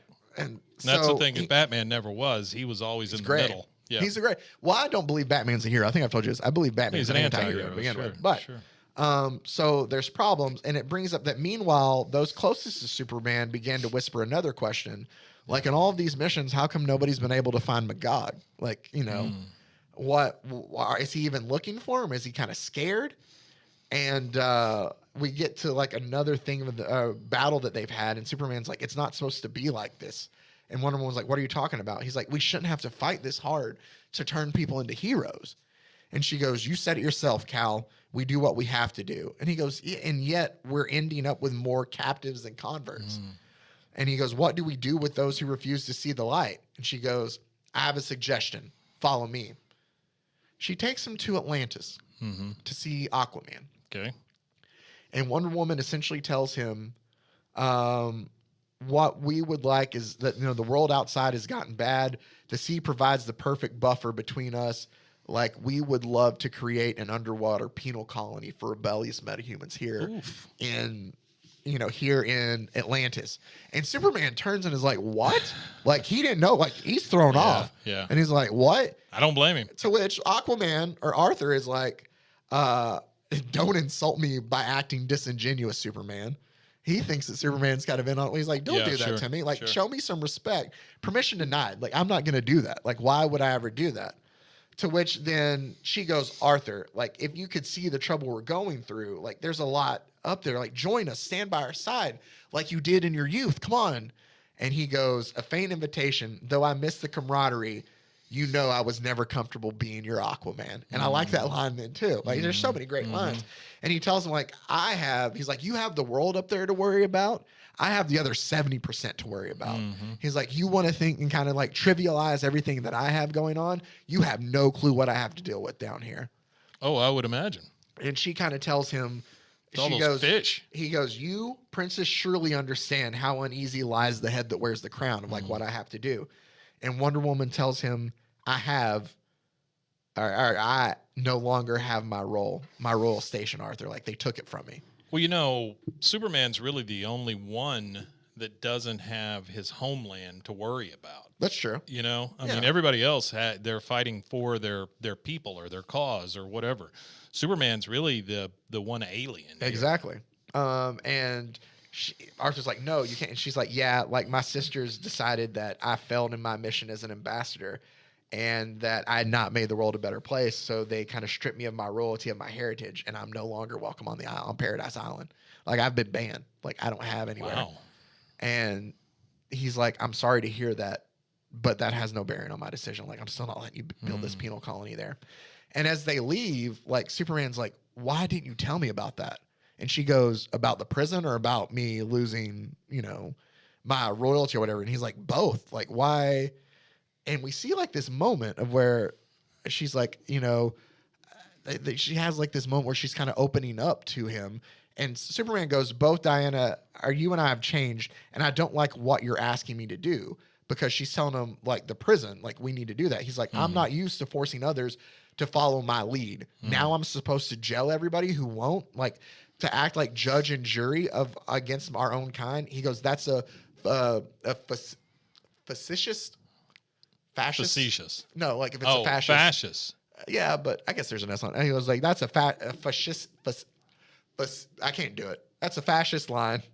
Yeah. I can't get the with the tick. This is fascist. Fascistic. Yeah. There's an I see on it. Fascistic. Anyway, line, Diana. Fascistic. There you go. Yeah. Line. Telling her, like, basically, like, I can't do that. Sure. And she's like, then get ready to cross it, because that's the only way. We're at war, and that's the only way we're going to be able to win. I'm like, they're not our kind. We're protectors of humanity. They're barely human. Like, don't compare us like that. And there's a moment where he's like, I sense anger. And she's like, it's not anger, it's passion. And they kind of lean in, and you get like a cough off screen of like, hey, we're sorry to interrupt. And it looks like that's Red Arrow, who's Green Arrow's sidekick. I don't know who the woman is right offhand. It looks like a Chinese flag almost. Well, she looks like but she's got bracelets kind of like Diana. It might be Donna Troy, Okay. who is Wonder Girl, maybe? I don't know. Okay. He's like, excuse us, but we thought you'd want to know. And he's like, know what? It's Magog, Superman. We found him. So we go to Kansas. We're almost done with this. We go to Kansas. Oh, you're fine. And Magog has like this giant, like, just house that he's trying to set down. And you hear him go, gently, gently, no, no, no. And it just collapses. And angrily, he shoots off whatever, like his staff, and just blows up the house that he was working on. And Superman goes, what are you doing back in Kansas, Magog? And he kind of shows up with all the rest of the league there with him. And he goes, well, look who it is. The Metropolis Milquetoast is what he calls him. I never left, Blue Boy. And he goes, well, I never thought you'd go this far over the top.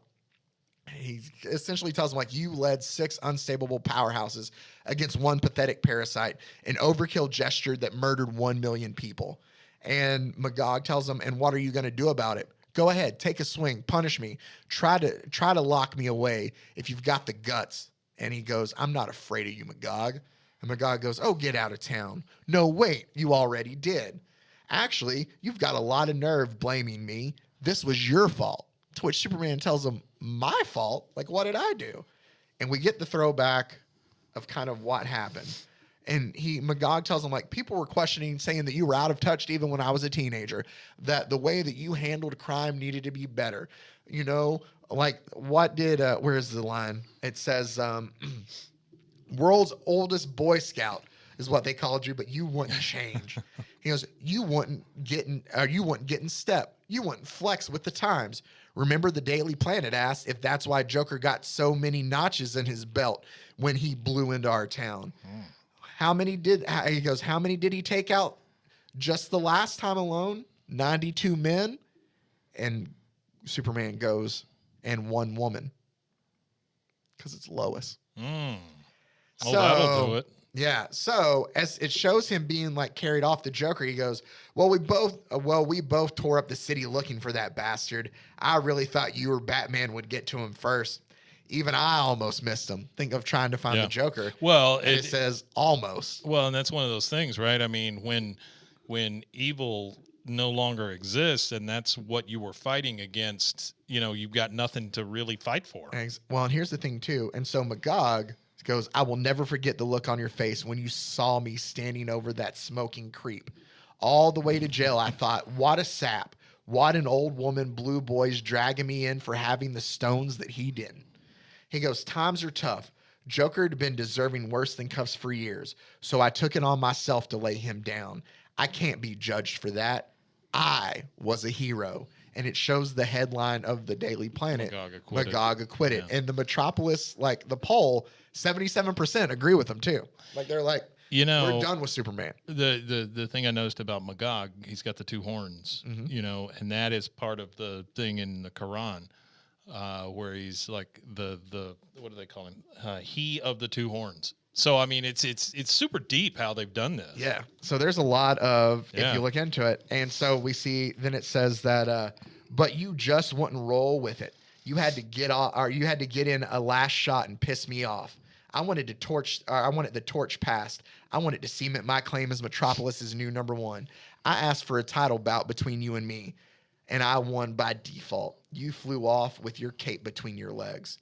And he's like, I never got a piece of you, and now you're right here, right where I want you. And Wonder Woman kind of holds back the rest of the league. She's like, let's just let these 2 kind of go at it. And he kind of looks back at everything, looks back at Superman, and he goes, the way you took off, I always thought you were afraid of me. A lot of people did. But he goes, but that wasn't it. You were afraid that I was the man of tomorrow. You were afraid of the future I represented. Well, look around, he goes. He's like, look around. This is what I represent. And Superman just kind of smirks at him and goes, you must be proud. And he goes, proud? Proud? Damn you. And like shoots off a blast right at Superman, which hits Superman right in the chest. And the others are scared for a second because they don't know what's going to happen. Yeah. But as we see, Superman's just kind of smoking. He's still just standing there. Well, there's a blast under him. Yeah, like you see where it went. And he says, proud of being the man of tomorrow? Your fault, you bastard. The world changed, but you didn't. So they chose me.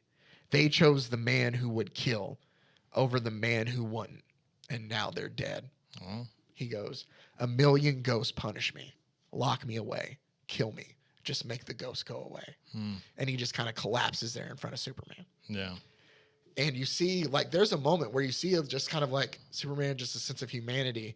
And then he's like, we're at war, is what he says. And it comes back. And we now go to Apocalypse, which you might remember from Mr. Miracle. Yeah. This is a little different, though, because in our version of Apocalypse, Orion has supplanted Darkseid and was able to take over and defeat Darkseid. But man, does he not look like his dad a lot. I kind of love that too, since in our Mr. Miracle, obviously Darkseid killed Orion before he grew older, but I love how that Orion kind of ages into his dad here. But essentially, Superman has come to visit Orion to see like what has happened. Like we used to help, you fight against Darkseid. I was happy to see that you were able, to be the new Lord of Apocalypse. But once I get here and I see everything, like I'm disappointed in what you were able to do. Like, you haven't done anything. And he's like, I don't think you understand, Superman. He's like, just because you come in and make change doesn't mean that, like, good change happens. He goes, I thought that I did good. He's like, I came in and I swept out Darkseid. I'm kind of paraphrasing. Yeah, all I this. got you, sure. He's like, I came in and I swept out Darkseid. And then they wanted to put in a new leader to, take that place. Like, they wanted to vote me in. Like, they just wanted to vote somebody else. It wasn't like, just because you remove, like, oppression or something else, like how I took it, doesn't mean that something else isn't going to come through. Yeah. The And absence of he's power like, yeah, doesn't mean it doesn't get fulfilled. They rushed to elect a new ruler. They chose me. Such was my reward. He's like, for saving them, I got to be their new ruler. And he goes, so bring them to my realm, Superman. Bring me those who, he's like telling like, all the guys that you don't want, that's fine. Bring them here. He goes, they cannot possibly be more challenging to me than my own subjects, but I'll keep all your prisoners here is kind of what he tells them. And he's like, deportation was never my intent. I have no desire to see anyone removed from their homeworld. Given the nature of my own struggle, I'd hoped that Orion, dog of war, could lend some wisdom, but I was mistaken. I can learn nothing from you, is what he kind of tells them. Jeez, Superman. And Orion goes, that hardly matters. If it is about emancipating a world from fear's tyrannical shackles, it isn't my help you need, is what he tells them as he kind of leaves. Then we get to this box here. And he goes, never enough to free your bodies. You must first unlock your minds. We will show you that a slaughterhouse is not a home. When you reach out and touch freedom, you tower as tall as Orion. He fears you, for you can dream beyond things beyond him. It's somebody pushing against Orion. Who do you think would be petitioning against Orion? That would be Scott Free and Big Barda themselves as they make themselves there. I don't know what happened to her eye, but they have a little appearance there. Yeah, that's cool. Because they are going to help Superman. He's like, you'll need a security force in the facility. They're going to be the ones, which it would make sense as Scott Free, as a super escape artist, would be the one that you would help put together your prison. Oh, absolutely. To make sure that people couldn't escape. So Scott and Barda are going to help Superman with their moving forward then here. We then fast forward and we get to see the whole like time folds. A new structure rises from the ash fields in Kansas, an invention of necessity. That is where they're building the super prison now, is in the wasteland that was Kansas. Well, yeah. It's why kind of wouldn't almost you? like a reminder of like, hey, Yeah. you don't want to get in line. Sure. That's where you're going. Sure. And it's like a stronghold of justice. It seems unwise to contain so much power and fury under one roof. Yet, what other choice does Superman have? And the Spectre replies, it's a question he will ask himself 100 times in the days to come. Meanwhile, an ungodly fellowship has begun to manifest, one that may change all that we know this far. Observe, and it takes him back to that boardroom where Lex Luthor was. And Lex Luthor goes, congratulate our friend, and he says Ra's al Ghul's heir's name, which I'm for negotiating the one union that may yet make the world safe for mankind. Friends, I present to you our newest ally in the war against the gods, the Batman.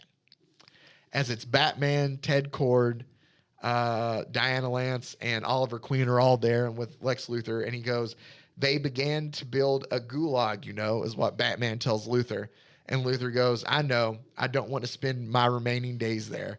He's like, I can hardly believe you're here. If I'd known that a common enemy would bring us together, I would have invented one years ago.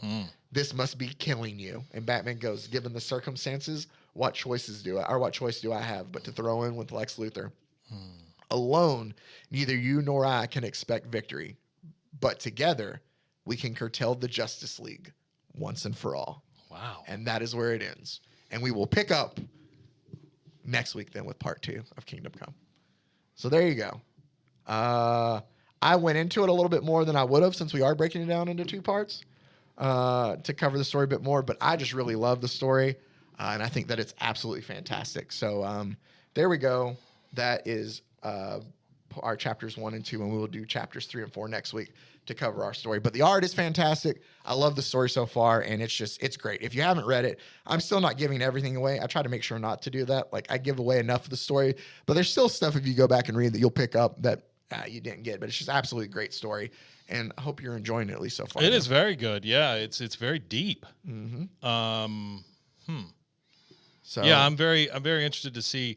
I don't know how Batman is gonna playing with Lex Luthor and all that. Well, I mean, how does he? Ultimately, how does he weigh that out? Like, how does he justify it? You'll see. Well, yeah, okay. If he doesn't think Superman's the answer, yeah, I guess. But that seems like a very extreme reaction. The enemy of my enemy is my friend, kind of thing. Yeah, or isn't it something like that? I don't know. Something like that. The enemy of my enemy is my friend. Enemy. We'll have part 2 next week, but there we go. So that's very cool, though. Part 1 of Kingdom Come. Oh, it's great. But hope you guys enjoyed it. As always, make sure to check out the other podcasts on the Rogue Media Network family of stations. RogueMediaNetwork.com. By the way, this is sorry. I just realized how I did that. This is a quote from Publishers Weekly. It says, "With the art that looks like a hybrid of Norman Rockwell and Jack Kirby." That's a great way to put it. And that's an excellent way to put it. Huge, and that's big praise, I would think, too. Yeah. But it is, again, even if it's not this book, just do yourself a favor and just look up Alex Ross art, because he did even if you're like, oh, I'm not a big DC guy, go look at Marvels. He did Marvels before this. He's done so much stuff. It's all great. Anyway, we will have more Alex Ross and Mark Waid to get into next week. Thank you for taking the time out, as always, to listen. And until next week, stay safe, everybody. Golly Con. Frozen heroes. Gonna tell you about frozen heroes. Gonna tell you about. This has been a Rogue Media Network production.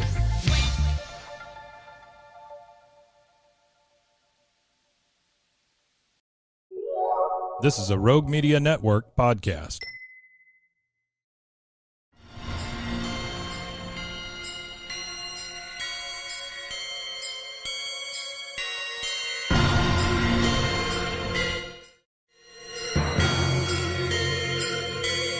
Boobies.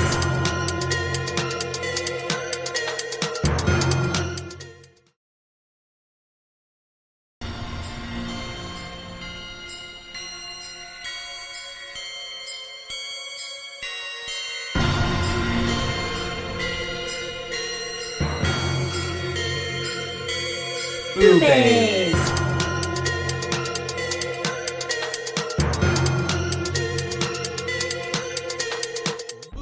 Hi. Hello, and welcome to Boobies. Boobies. That's right. We're your hosts. I'm Caitlin. And I'm Joshua. And today we are here to talk to you about a... What is it? What is it? Psycho crazy film. American Psycho. American Psycho, if you couldn't tell by the 2000. title already. Yes, which is filmed and directed by Miss Mary Herron, who co-wrote the screenplay with Guinevere Turner. And it's based off a 1991 novel by Bret Easton Ellis. Yep. And it's starring Christian Bale, Willem Dafoe, Jared Leto, Reese Witherspoon, Chloe Sevigny. How do you say her name? Sevigny. Sevigny. Yeah, that's how I say it. I'm pretty sure that's how you say it, but yeah, you know. I know that we've had her in other movies film, before, and I just forgot. Chloe Sevigny, Samantha Mathis, Cara Seymour, Justin Theroux, and I mean, it's has some big names in it. Heavy hitters. Yeah, a lot of people who, even though like Willem Dafoe's character is not super prominent. Yeah. He only comes in a few times. He's interspersed. But he's such a big name. But even a lot of them like went on to go and do things that are like prominent after the fact. So it's kind of like cool to see them, you know, all kind of blossoming. And this is Christian Bale's apparently like kind of big debut into Hollywood. A good debut, because his acting in this film was astonishing. Yeah. It was so good. He really knows how to sell it. Yeah. Like, I would believe that this man is psycho. There were many times too where I'm like looking at him and I'm like, wow, he's kind of crazy. He crazy. He is unhinged. But he's basically like that. The epitome, the bubbled up version of all of those anxieties and stress and the worst of what our society has kind of produced today. Yeah. And which is hence the name American Psycho. But yeah, it's a pretty crazy. I don't want to say crazy film, but it's a film where it's like it really blurs the lines between, is this really happening? Is this not happening? Yeah, I still am not sure whether or not he actually killed all those people or if he just imagined all of it and doodled it in his notebook that Miss Jean found. It's all left very ambiguously,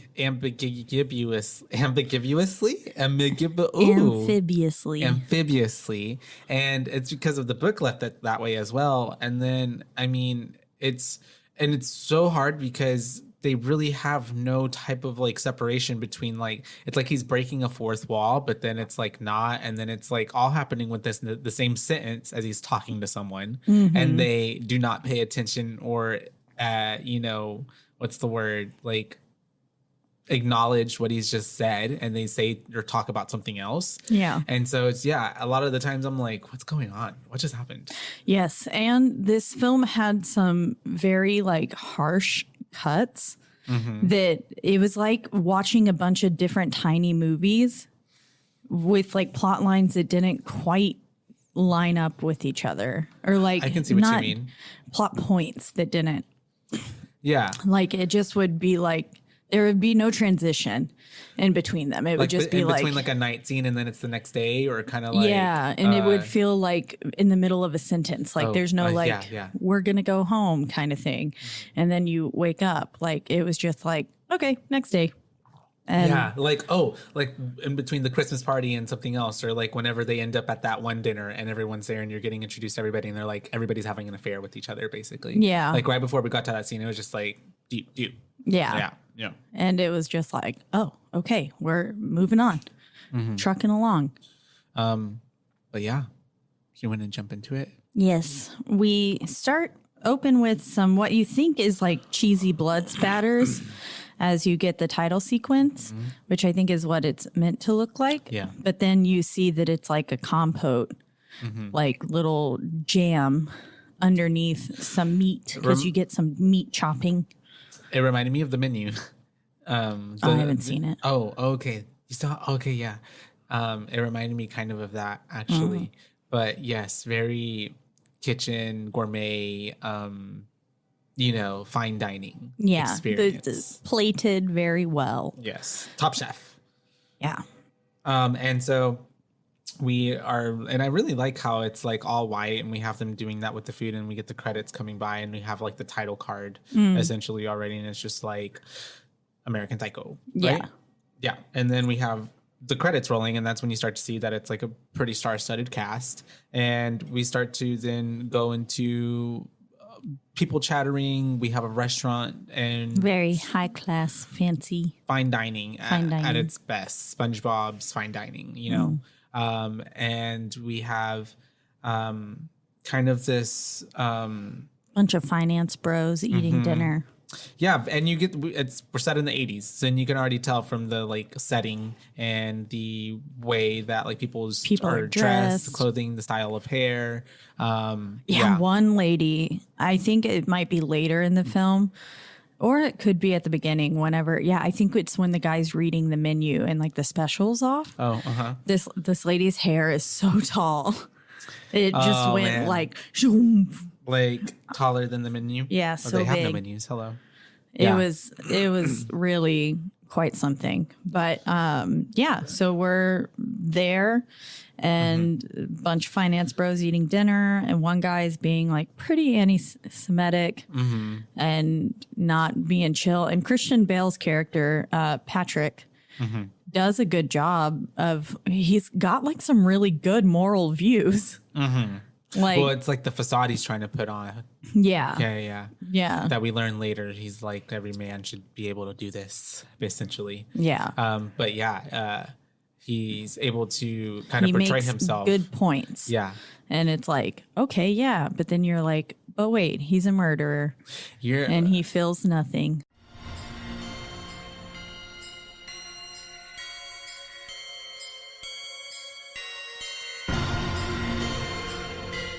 Hey, I'm Blair. And I'm Brittany. And we're the host of By the Cover Podcast. We cover everything from mysteries, thrillers, romance, chick lit, and even some smut. Don't forget the smut. Yeah. We're so excited to get this thing going and share this with you guys. We've been talking about this for months, and it's finally happening. Yes. Special shout out to Rogue Media for helping us with this. For sure. You can find us on Instagram at @bythecover_podcast. You can also find us on Facebook and TikTok, so don't forget to give us a follow on those two also. And we are so excited to dive into some of our favorite books and share those with you. We can't wait. Hope you love it.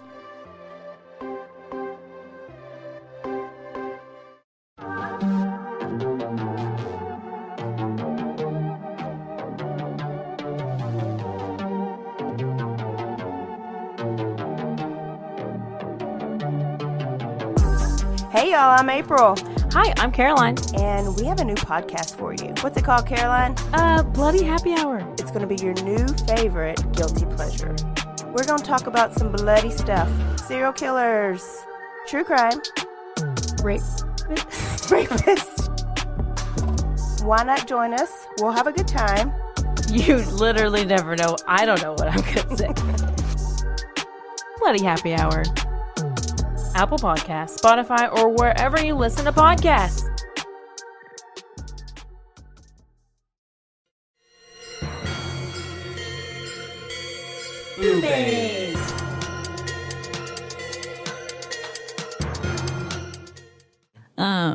But then that's basically all you get of that scene, and then we're in a club.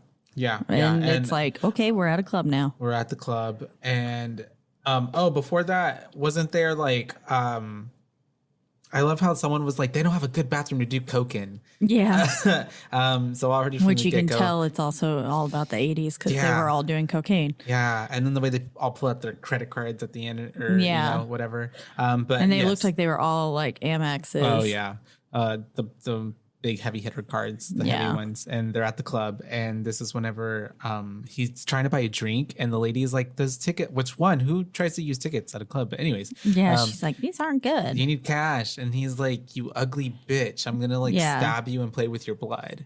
You're a fucking ugly bitch. I want to stab you to death and play around in your blood." Yeah.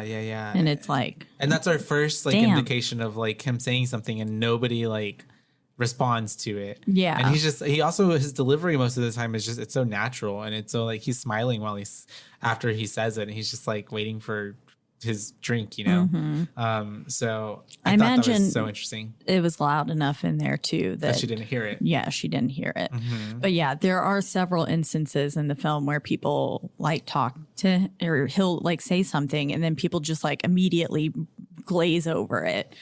Brush it off. He's actually saying it? Yeah, I don't know now. Because it just could be all be in his head. Yeah.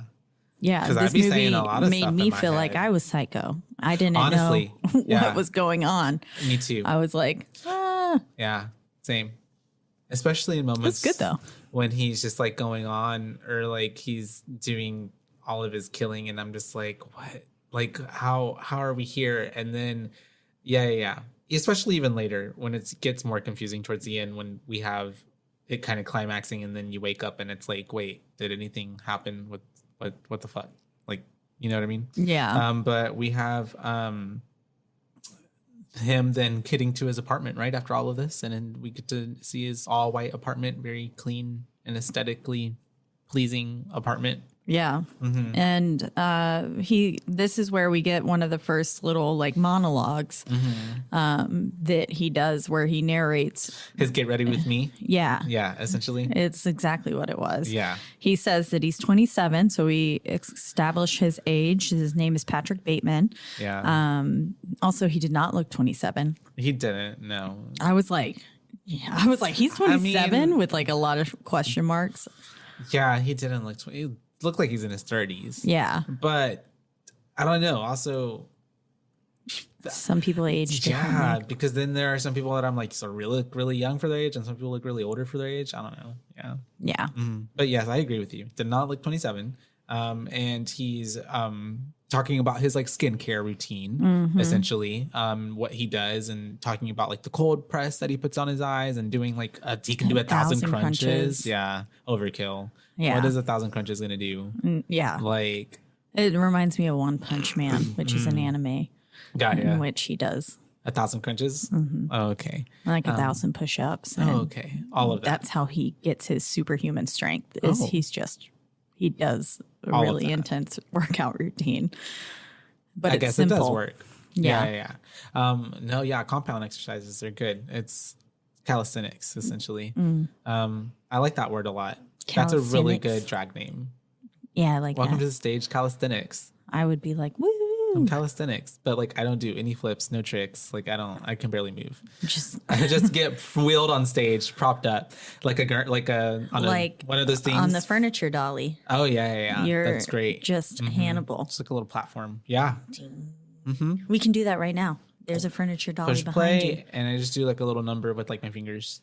What if we just stopped the facial podcast emotions. and I rolled you around for the rest of it? Would there be any talking? No. How would? Yes. We just stopped the podcast. Okay. Yeah. We will resume later. And so we have, we get to see his butt, which is really nice. This man has a really nice body. I'm sure the workout regimen, whatever you say that word, and like his diet or whatever he was eating or not eating, like his body was so like no ounce of fat whatsoever. He was cut, lean, like the butt was nice and perky. Yeah, he looked very good. Wow. It was. I was like, hot damn! I didn't know Christian Bale was this attractive. Yeah, same. Honestly, because I've never been like a oh man, he's really hot. I don't know. Yeah. But he was looking pretty. I mean, I guess you show anybody looking naked like that, they look good. But yeah, and I guess that's the point. Honestly, it was pretty weird how he just worked out in his underwear. Yeah, I was like, well, I think a lot of people do that. Ish.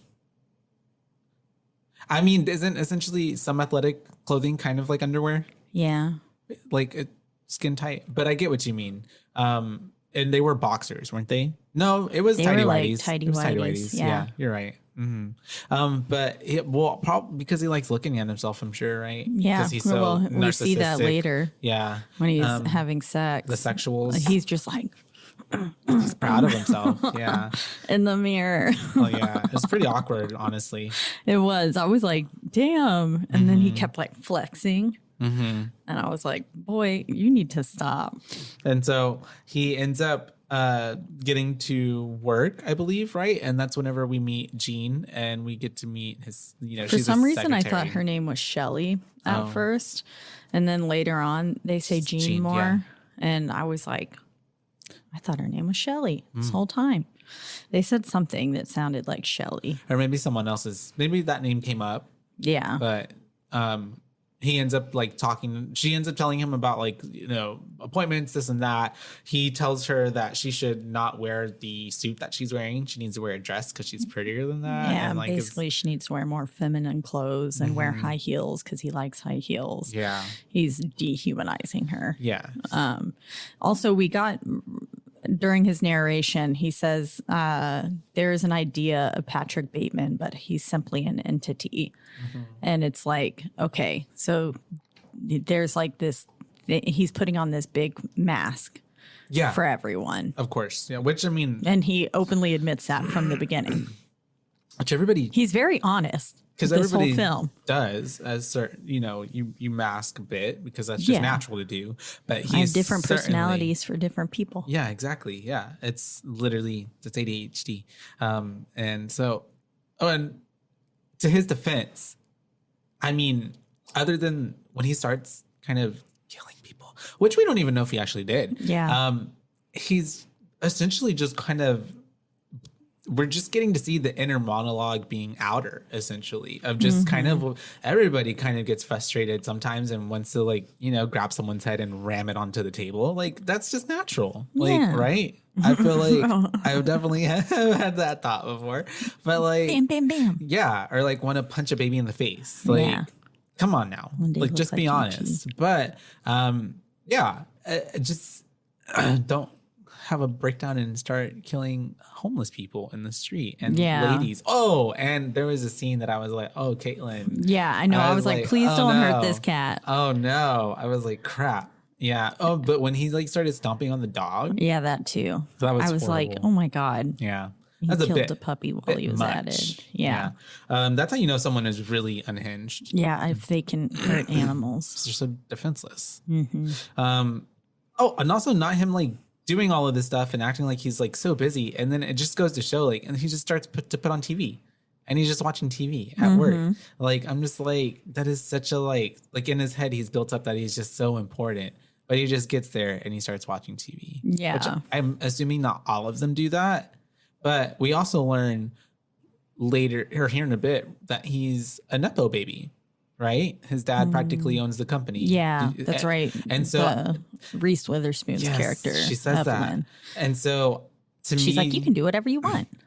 That shows and goes probably and adds to like a lot of who his character is that we don't have to see, but I'm sure he's grown up and like been spoon fed and like has been able to go and live privileged and get to this point to where no wonder he probably feels insane and crazy because he has been deluded to feel that he's so important. Yeah. But then he has literally no skills to offer to anybody or able to do anything. And he's just like a child, essentially, kind of trying to function in an adult world. Which is crazy because that's how I was literally up until like 3 months ago. No, just a child trying to function in an adult world. And so we have, after all of that and him watching TV, we cut to Reese and him in the car. Yes. Evelyn is his fiance.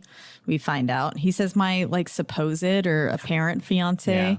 And it's like, which throughout the whole film, like I never understand how serious their relationship is or isn't because it's so like she's talking about weddings and he's like, nah, but then they still have like, dates and then, but they don't live together. And then, yeah. Very weird. Very odd situationship that's happening. Yeah. Yeah. And so I guess it also goes to show that like it's really trying to show also like the facade he's trying to put on, like because every guy is supposed to have like that arm candy and you know the blonde lady with the big tits and the nice butt, and like they're even talking about later like there's no girls with the best like a good personality, and then trying to describe the girl who would have the good personality, and it's like they're all uggos. It's so demeaning, and they're just like it would be they someone have to who make up for their lack of attractiveness with their personality. Or he's like the perfect girl would be like someone who is like so slutty but then like is not slutty and then keeps their mouth shut about it and then all this other stuff. And so basically an impossible situation. Oh yeah, for sure. Yeah. And I love how they're talking about it, right? And she's talking, or not talking about that, but talking about like life, work, whatever, the wedding. And she mentions like, why don't you just quit? You hate that job anyways. And he's like, because I want to fit in. Yeah. And I think that's like literally the whole theme of the whole movie, right? Is he just literally just wants to fit in and is like willing to like do anything or be anything. And it's like causing him to like literally go crazy. Yeah. And have these mental tears as to who he really is. Maybe he's losing time. Yeah, probably. Segue into Split. Yeah. I would imagine so that he is. Yeah. But then we get to the dinner, and this is where we have the lots of affairs going on. Yes. Basically, he gets there and he's like, I'm pretty sure my fiance is having an affair with this guy, but she doesn't know that I'm having an affair with her best friend, this gal. And who's married to this guy. And then, who doesn't know that she's having an affair. Yeah. Who then later turns out to want to have an affair with Patrick Bateman. Yeah. That was wild for me. I saw it coming, but also, I mean, he does now, like when I look back at it, I was like, okay, but I also like fully expected him to kill him in that moment. Oh, yeah. So I was ready for him to just go, and then he turned around and he was like, it was so gentle. He just kissed his little wrist. And I was like, oh, what? I love how Christian was so shook too. Jace Bateman washed his gloves. Yeah. It's so funny, like what ticks him off and stuff. Yeah. But yes, back to the dinner. We have them all. He's kind of catching us up on all these characters that are there, and we also see, for some reason, we get her cousins who kind of pop in here now. They're artists, and we have him then kind of leaning into what you were talking earlier, how he mentions how every man has to like be able to like lead a conversation and have like I don't remember what the verbiage he uses, but he's talking there at the table, and it's making it seem like he's like, America needs to get back to like morals and values, and we need to get back to, this and that in order to be able to be, I guess, prosperous again, make America great again, is what it's sounding like. Yeah. And he was putting a lot of his friends in place too, like. One of them was like Sri Lanka or something. And he was like, Sri Lanka and blah, blah, blah. This is what you should care about.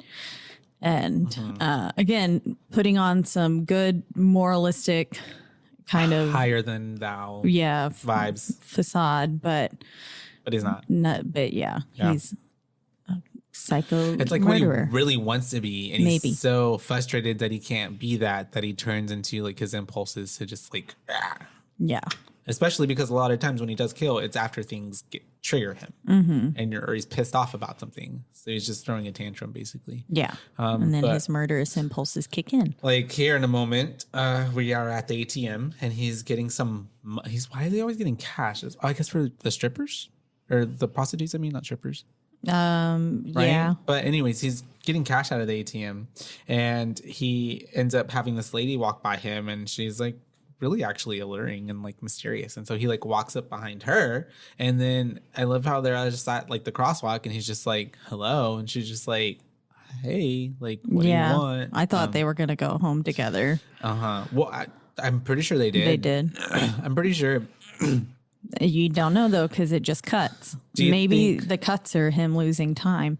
It could be, but a lot of the times too, it's like when cuts like that happen, it's like that happens even later when I think he's taking one of the that model home, and then it's the next day, and you see he has a strand of blonde hair. Yeah, but you don't know what transpired. Yeah, so that time I assumed, right? Because it made it kind of clear that they were going home together. Her head was the one in the freezer. Yes. No, not the model. Oh, I thought it was the model's head in the freezer. Because I thought that happened after the fact. We saw the head. I thought we saw the head before he gets with the model. No. Yeah, we saw it after. After? Okay. Yeah. Okay. Because I was thinking that also could have been the lady that we saw on the street just now. But she had brown hair, I thought. She did. Was the one in the freezer more blonde to you? Okay. We also stopped seeing Courtney. Could it have been Courtney? Oh, yeah, we do stop seeing Courtney after a while. Yeah. Could have been. I thought it was the model. But I don't know. Anyways. It was kind of hard to tell. Her head was in a bag. and in the freezer. Yeah. Decomposing. So we have all that happening, but then it's the next day, because this is also another thing where it's like, I'm sure he did kill her because he's trying to get blood out of his sheets. He's at the laundromat. Yeah. After the ATM lady. I just skipped a whole bunch. You lost track of time and you murdered somebody. I did. So after the ATM lady and the hello, and they walk in the mysterious of the night, he's at a laundromat, and this is whenever he's yelling at the lady about like trying to get the stain out of his sheets, and Victoria walks in, and she's like, hey, like, what are you doing, Bateman? I thought I recognized you. And he's like, can you talk to them? Because I got to go to work, do this and do that. Yeah. And then that's whenever she's like, okay, she's trying to like get a date with him. And so he's like, can this and this work? And anyways, he blows her off. And then that's whenever he ends up leaving. She totally wasn't his type. Oh, no, she wasn't blonde or anything like that. And she was probably smart. I don't know. But not that smart if she's pining for him. But everybody's pining for him in this movie. Like he's supposed to give off that like everybody wants him vibes, I guess. Yeah.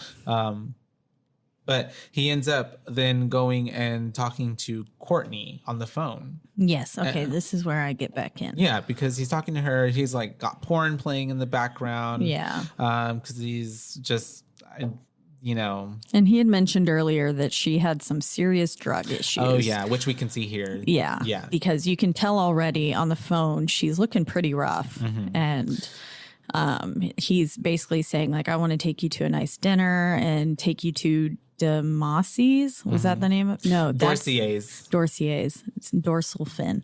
Dorsey. Demacies is a Mediterranean buffet that we went to the other night. Was it good? It was good. Did you like it? Yeah. Did you have any peanut butter soup? No. Which when he said that, he's like, you're going to have the peanut butter soup. I was like, what the hell is peanut butter soup? Yeah, that sounds Have you ever had that? Disgusting. Yeah, I don't think that would be good. Yeah. But who am I to say what that would taste like? But yeah, he is talking with her on the phone. They are deciding that they're going to go to dinner. Mm-hmm. And at first she was kind of apprehensive or like, no. Yeah. And then he mentions Dorsey's. And she's like, oh, that's okay. Nice. Yeah. Yeah. And then he calls Dorsey's and they just laugh at him. Yeah, they're just like, ha, ha, ha, ha. Yeah. Which I wonder if they were really laughing or if he was just picturing or thinking that in his head. Yeah, could have been imagined, but they were probably laughing because it's supposed to be really hard. Yeah, and to he just get a reservation there, like nothing, and especially the way he led with like, I'm sure it's pretty late, but like especially when you lead with that, you know what I mean? Yeah. I just feel like, yeah. It's like you already know the answer to the question. And so, but they end up at a restaurant. And she's so drugged up that she cannot even stay awake. And she's like, is this Dorsey's? And he's like, yeah, sure it is, babe. And holds up the menu that clearly says a different name. Yeah, it's like started with a B, like Barra something or bar. Almost Barracuda, but not Barracuda. And so then that's whenever he starts ordering all that shit for her and is like, you're gonna have the peanut butter soup and this and that. And she's just like, thanks. Sounds and just slumps great. Down. And yeah, I'm surprised nobody was like calling. Have you killed this girl? Like, I don't know. What have you done to her? People don't care. These rich people don't care. Yeah, they mind their own 80s. business because they're all doing shady shit. They're all doing coke. Yeah, and so that's whenever we have our introduction to Jared Leto, right? We get Paul Allen. Paul Allen, he comes in and he basically mistakes him for another man. Happersnatch or something like that. Yeah, Marcus. Hopper. Something. Yeah. Mm-hmm. And Patrick Bateman just goes along with it. Yes. And he's just like, okay, yep. And then he's like, how's Cecilia? Who's not his girlfriend. Yeah, because he's not Marcus. Because he's not Marcus. And he just, again, goes along with it and is like, oh, she's great, blah, blah, blah. And then, she's great. He's playing along with it. And then that's whenever we have him also mentioning in his head, like, because we're getting an inner monologue at the same time that, like, he's talking to him and he's kind of also like, well, no, he was mistaking me for this guy because like we have the same barber and we work at the same place, we do the same job, we have the same taste for Valentino suits, we have the same glasses, and which he says I do have a slightly better haircut, is what he says. And that's also right before Paul Allen too, we got that Lou was like really like being touchy with him and trying to touch his suit and being like, is this whatever? So it's kind of soft. Small little like hints of like where we get to later. But yeah, and then we have this bloody awful dick comparing competition of business cards. Yeah. And his card was the best. Paul Allen's. Well, Paul Allen's was once they showed it. Oh, okay, yeah. But whose do you mean? Patrick Bateman's was at first. And I didn't like the grain on the other ones. Yeah. I was like, they were icky looking. You liked his because it was Texture. flat? Yeah. I like the bumpy ones. I didn't like the bumpy ones. I did. I liked them. See, I like a good texture. But also later on when Lou shows his was really nice with like the gold inflections or something. Yeah. Uh-huh. But would you do eggshell or ivory or bone? I liked his bone. I liked the bone too. Yeah. Yeah, I thought that was nice. And then so he had, off-white. Yeah. Mm-hmm. I would do tooth, maybe. Tooth. Slightly yellowed. No, just tooth. I guess. I mean, it doesn't have to be like a white tooth, but like tooth. You know what I mean? Yeah. Yeah. Tooth. Teeth? Teeth. Tithe. Tooth is. Can 3 teeth be a tithe? Tithe. I want to start that. I'm going to get my tithe clean. I want to get my tithe. Just my tithe. Just my tithe. That sounds cool. 1, 2, 3. That's a cool drag name. Tithe. I like it. How would you spell it?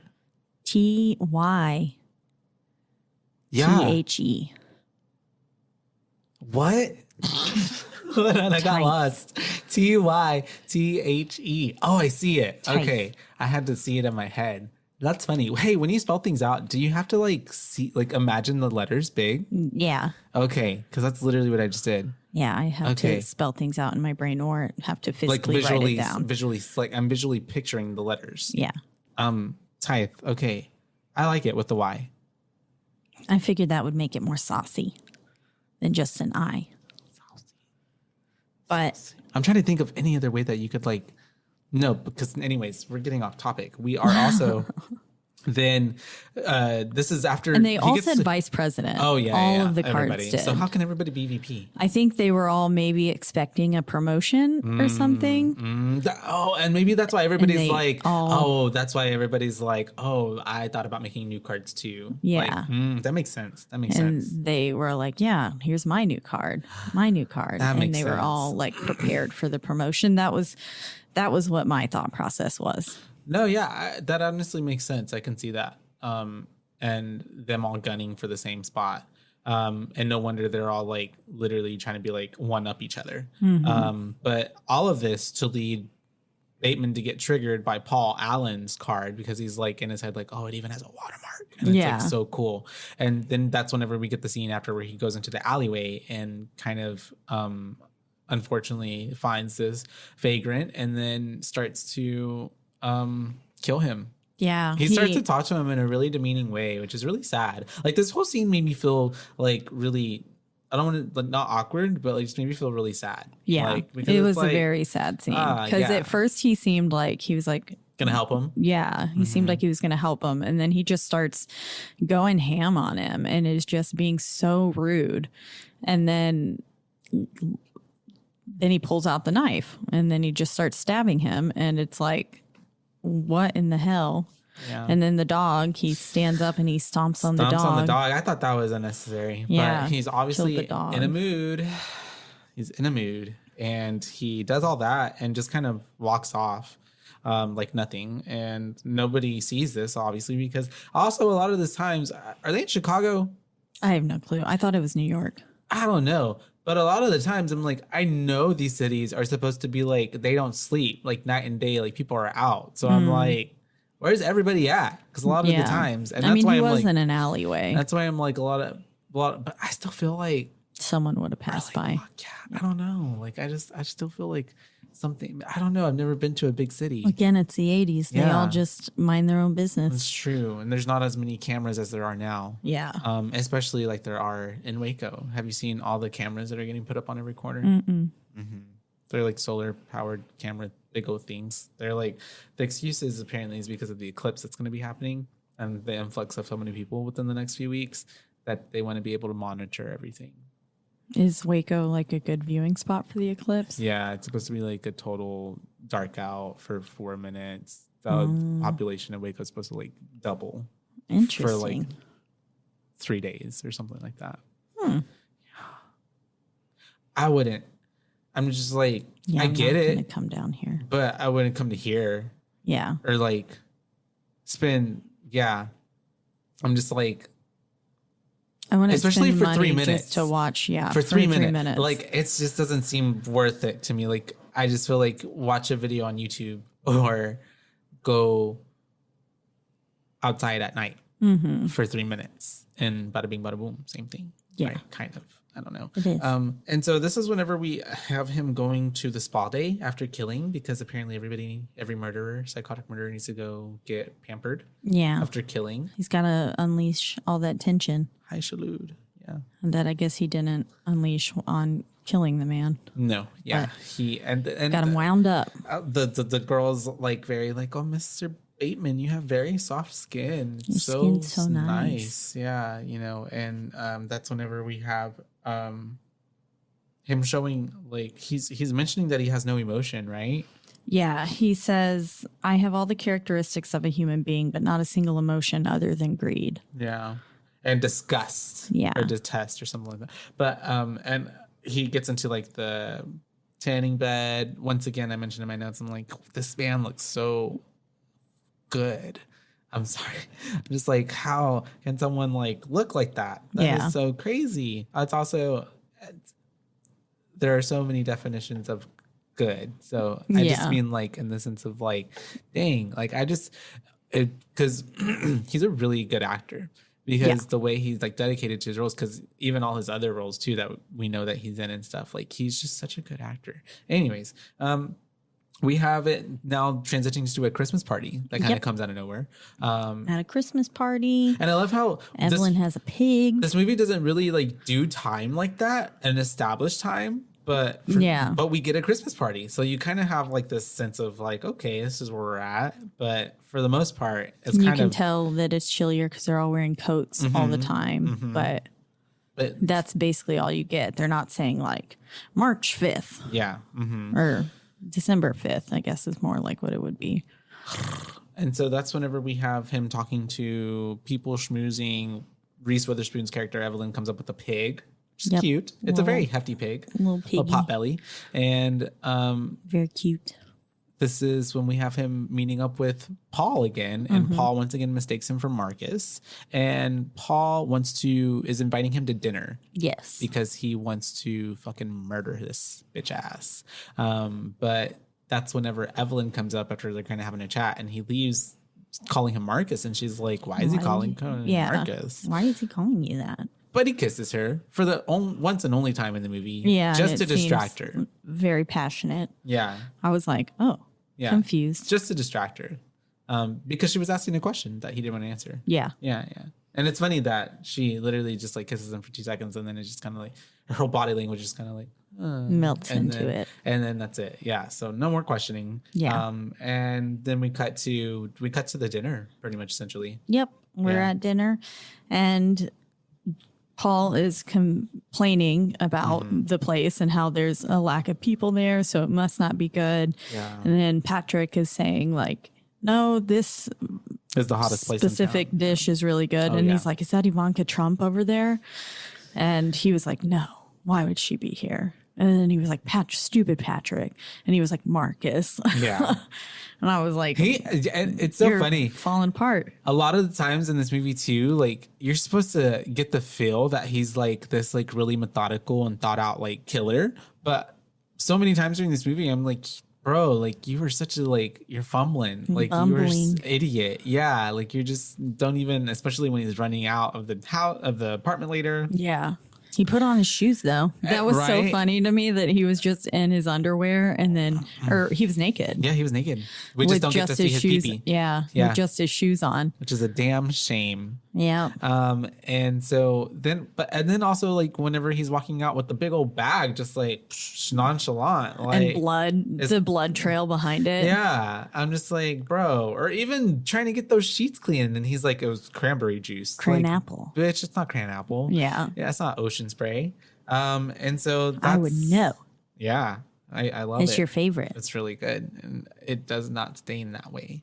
That was too deep of a red. Yeah. But, I would have gone with red wine. Yeah, that would have made way more sense. Or like something like I don't know. But anyways, we have the Mexican restaurant dinner scene happening, and we have him then talking to Paul, and it gets really silly, stupid, funny in a way, because Paul then starts to criticize Patrick Bateman, not yeah. realizing that he's at dinner with Patrick Bateman, thinking that it's Marcus. Yeah. He's like, Patrick Bateman's a dork. Yeah, which everybody says. Yeah, because even the lawyer says it later, Uh-huh. and he's like, spineless dork. Mm-hmm. And I was like, damn, that's pretty harsh. Yeah. It begs me to think that, like, these people didn't even actually say this, and this is what he's hearing, what he's wanting to hear, because that's what he thinks of himself. And he ends up getting Mr. Paul Allen sloshed a little bit, getting him drunky at the dinner. And then we segue, which is another time where we just get a cut, and then we're at home. Yep. Yeah, and we're at his house, and he's sitting there dancing around. This was a part where it was just like, is this man actually like a psychopath? Oh, yeah. Because whenever he was just like going on about Huey Lewis yeah. and the news, right? It's hip to be square. Yeah. Going on about them, and like in a very, very well thought out like review of them, basically, but just going around and dancing, and then putting on the raincoat and getting the axe, and then the way that he just plays it off the whole time too. Whenever he's trying so hard to make it seem like just normal and happy go lucky, nonchalant. Yeah, and whenever Paul's like, "Is that a raincoat?" and he's like, "Yes, it is." Yeah. And I was just like, "Damn, this man is scary." Yeah, most definitely. And the way that he just gets that axe and just he had the and this was all thought out because he had the paper. And I love how even Paul is like, why the fuck do you have, the dailies put on the floor? On like, the do you have a floor. dog or something? And especially us as the audience, as soon as we saw that on the floor, you're like, oh man, this dude's about Yeah, to I was get like, sloshed. This He's dude's about to get die. murdered. Especially because you know how much he hates him. Like, Yeah. he just has to see then like jealousy towards him. And as soon as that raincoat went on, I was like, oops. Yeah, and it gives very like Hannibal, how we got that mention of like, he bit her face off, and the whole time his heart rate was 86 or whatever. That's what this gives, what Patrick gives a little bit. Yeah. Like in those moments, like he's just so chill about it, even though what he's doing is so crazy. And then even Calm, like cool, and collected. because even after he kills him and like gets that like sure, it's like a passionate like 1, 2, 3, but like he doesn't really go at it. He just sits down and then has that cigarette, or cigar. Yeah, he just and it just seems very like he's just that cool, calm, and collected kind of about it. And so he kills him, and that's whenever we then have him trying to cover up this whole situation, putting the body in an overnight bag, walking it out, going past the guard, and the guard not caring much. Yeah, the guard didn't even look twice, even though there was a visible trail of blood behind the bag. Yeah. Was he really reading something? Yeah, I think he was. And then he just was like, Yeah, looked back down. right back to his book. And then we see Lou outside, not with his wife, Courtney. Yeah, it was someone else. Yeah. And then he's like, oh my gosh, is that you, Patrick? And he's like, no, it is most certainly not. And then they're looking at the bag, and then he's like, oh my gosh, who made that bag? And he's like, John Paul Gaultier. Yeah. But it's like, where did you get that overnight bag? Yeah. Another moment Which where also, that is the biggest overnight bag. it is. But also, it's giving, well, maybe he didn't actually kill somebody, and there was nothing that looks suspicious, so that's why nobody was like saying anything. Yeah. So I'm just like, huh. But also it could be that all these people are so fucking rotted that nobody cares or gives a fuck, or even is noticing that something horrible is happening, because they're all like in their own delusional worlds, just caring about themselves. Yeah. So crazy. Anyways. Very good little take Podcast on. over. But we also have him then arriving to the apartment, Paul's apartment, right? After he stole his keys, goes there and is trying to essentially make it look like Paul left town, went to London. Sends him off to London. Yeah, he packs him up. He finds his suitcase, puts some shirts and stuff in it, toiletries, stuff like that, and then leaves an answering machine voicemail thingy mabob. Yeah. And says like, hey, this is Paul Allen. I'm off to London. If this is Meredith, I love you, or something like that. Hasta la vista, baby. Yeah. Yeah. Which, why would Paul say that? But okay. Yeah, I know. I was like, is that something he says a lot? I don't know. Oh, no. And so that's whenever we have it being the next day already, or it might not even be the next day because we don't know how much time elapses. But we have Jean coming into the office to tell Patrick that Donald Kimball is here. Yes, the detective is there to talk to him. Who is Willem Dafoe. Mm-hmm.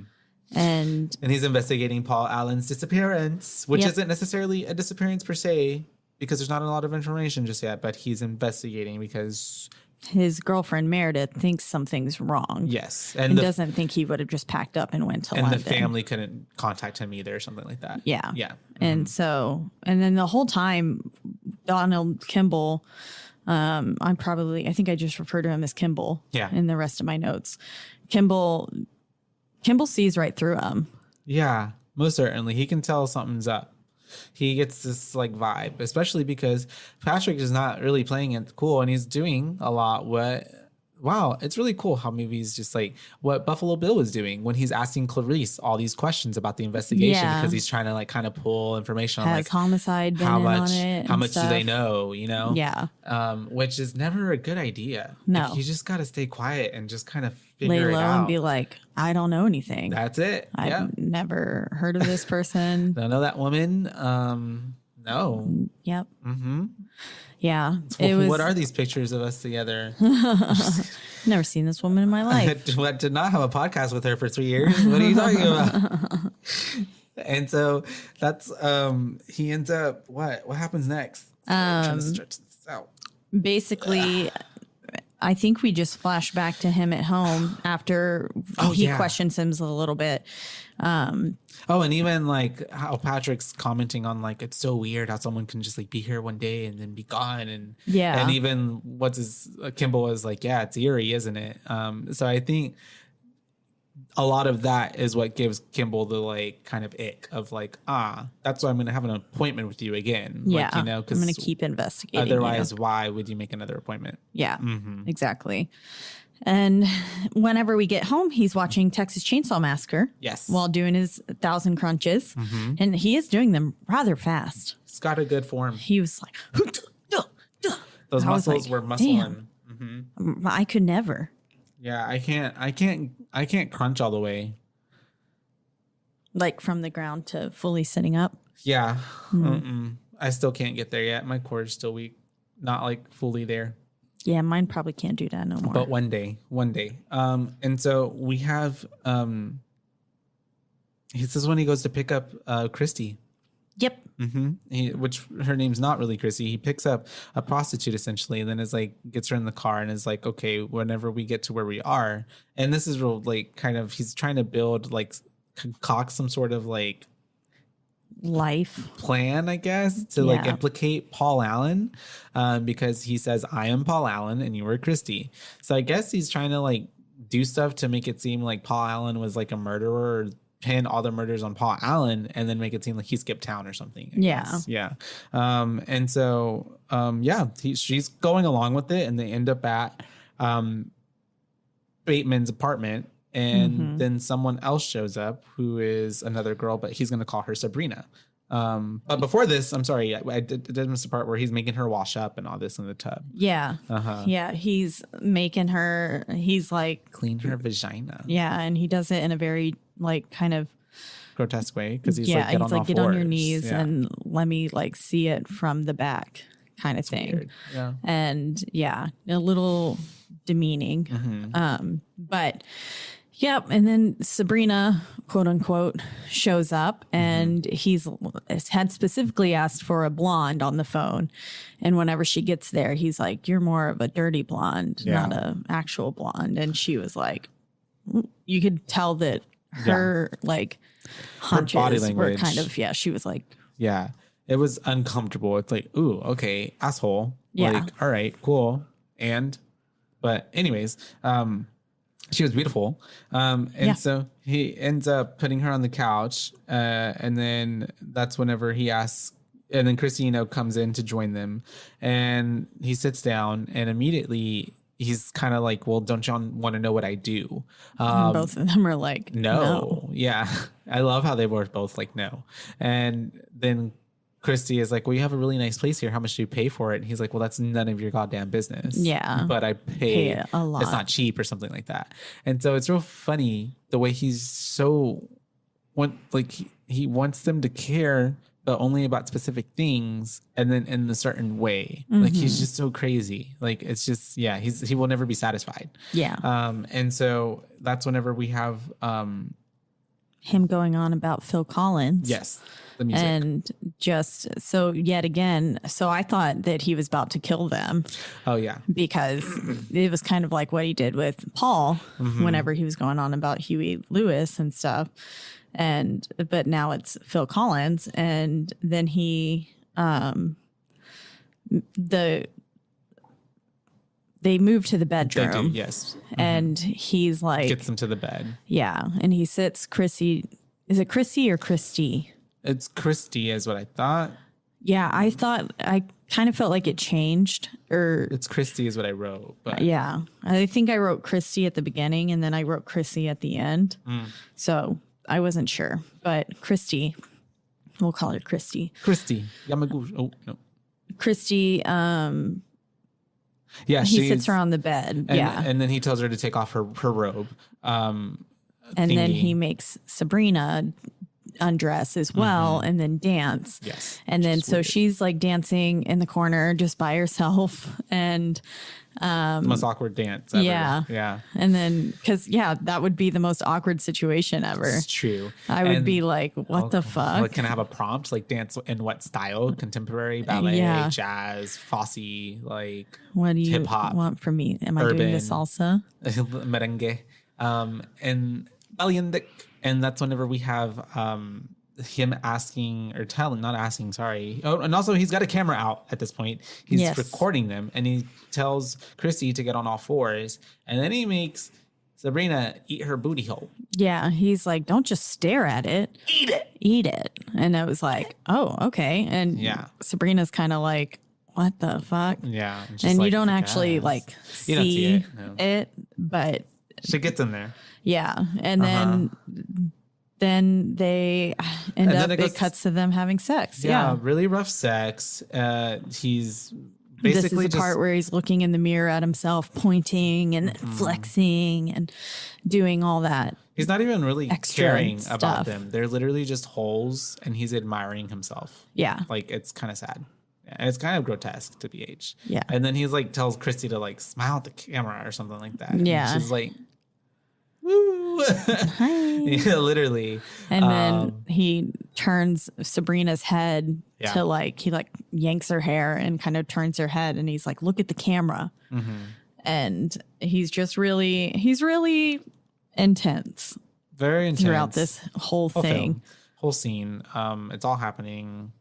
And then we, cut to them being asleep in bed. But even as they're asleep, like, Christy accidentally puts her hand on his watch, and he's like, don't touch the watch. And then he gets up, and then he's like, the girls are like, can we leave now? And he's like, yes. We're not, no.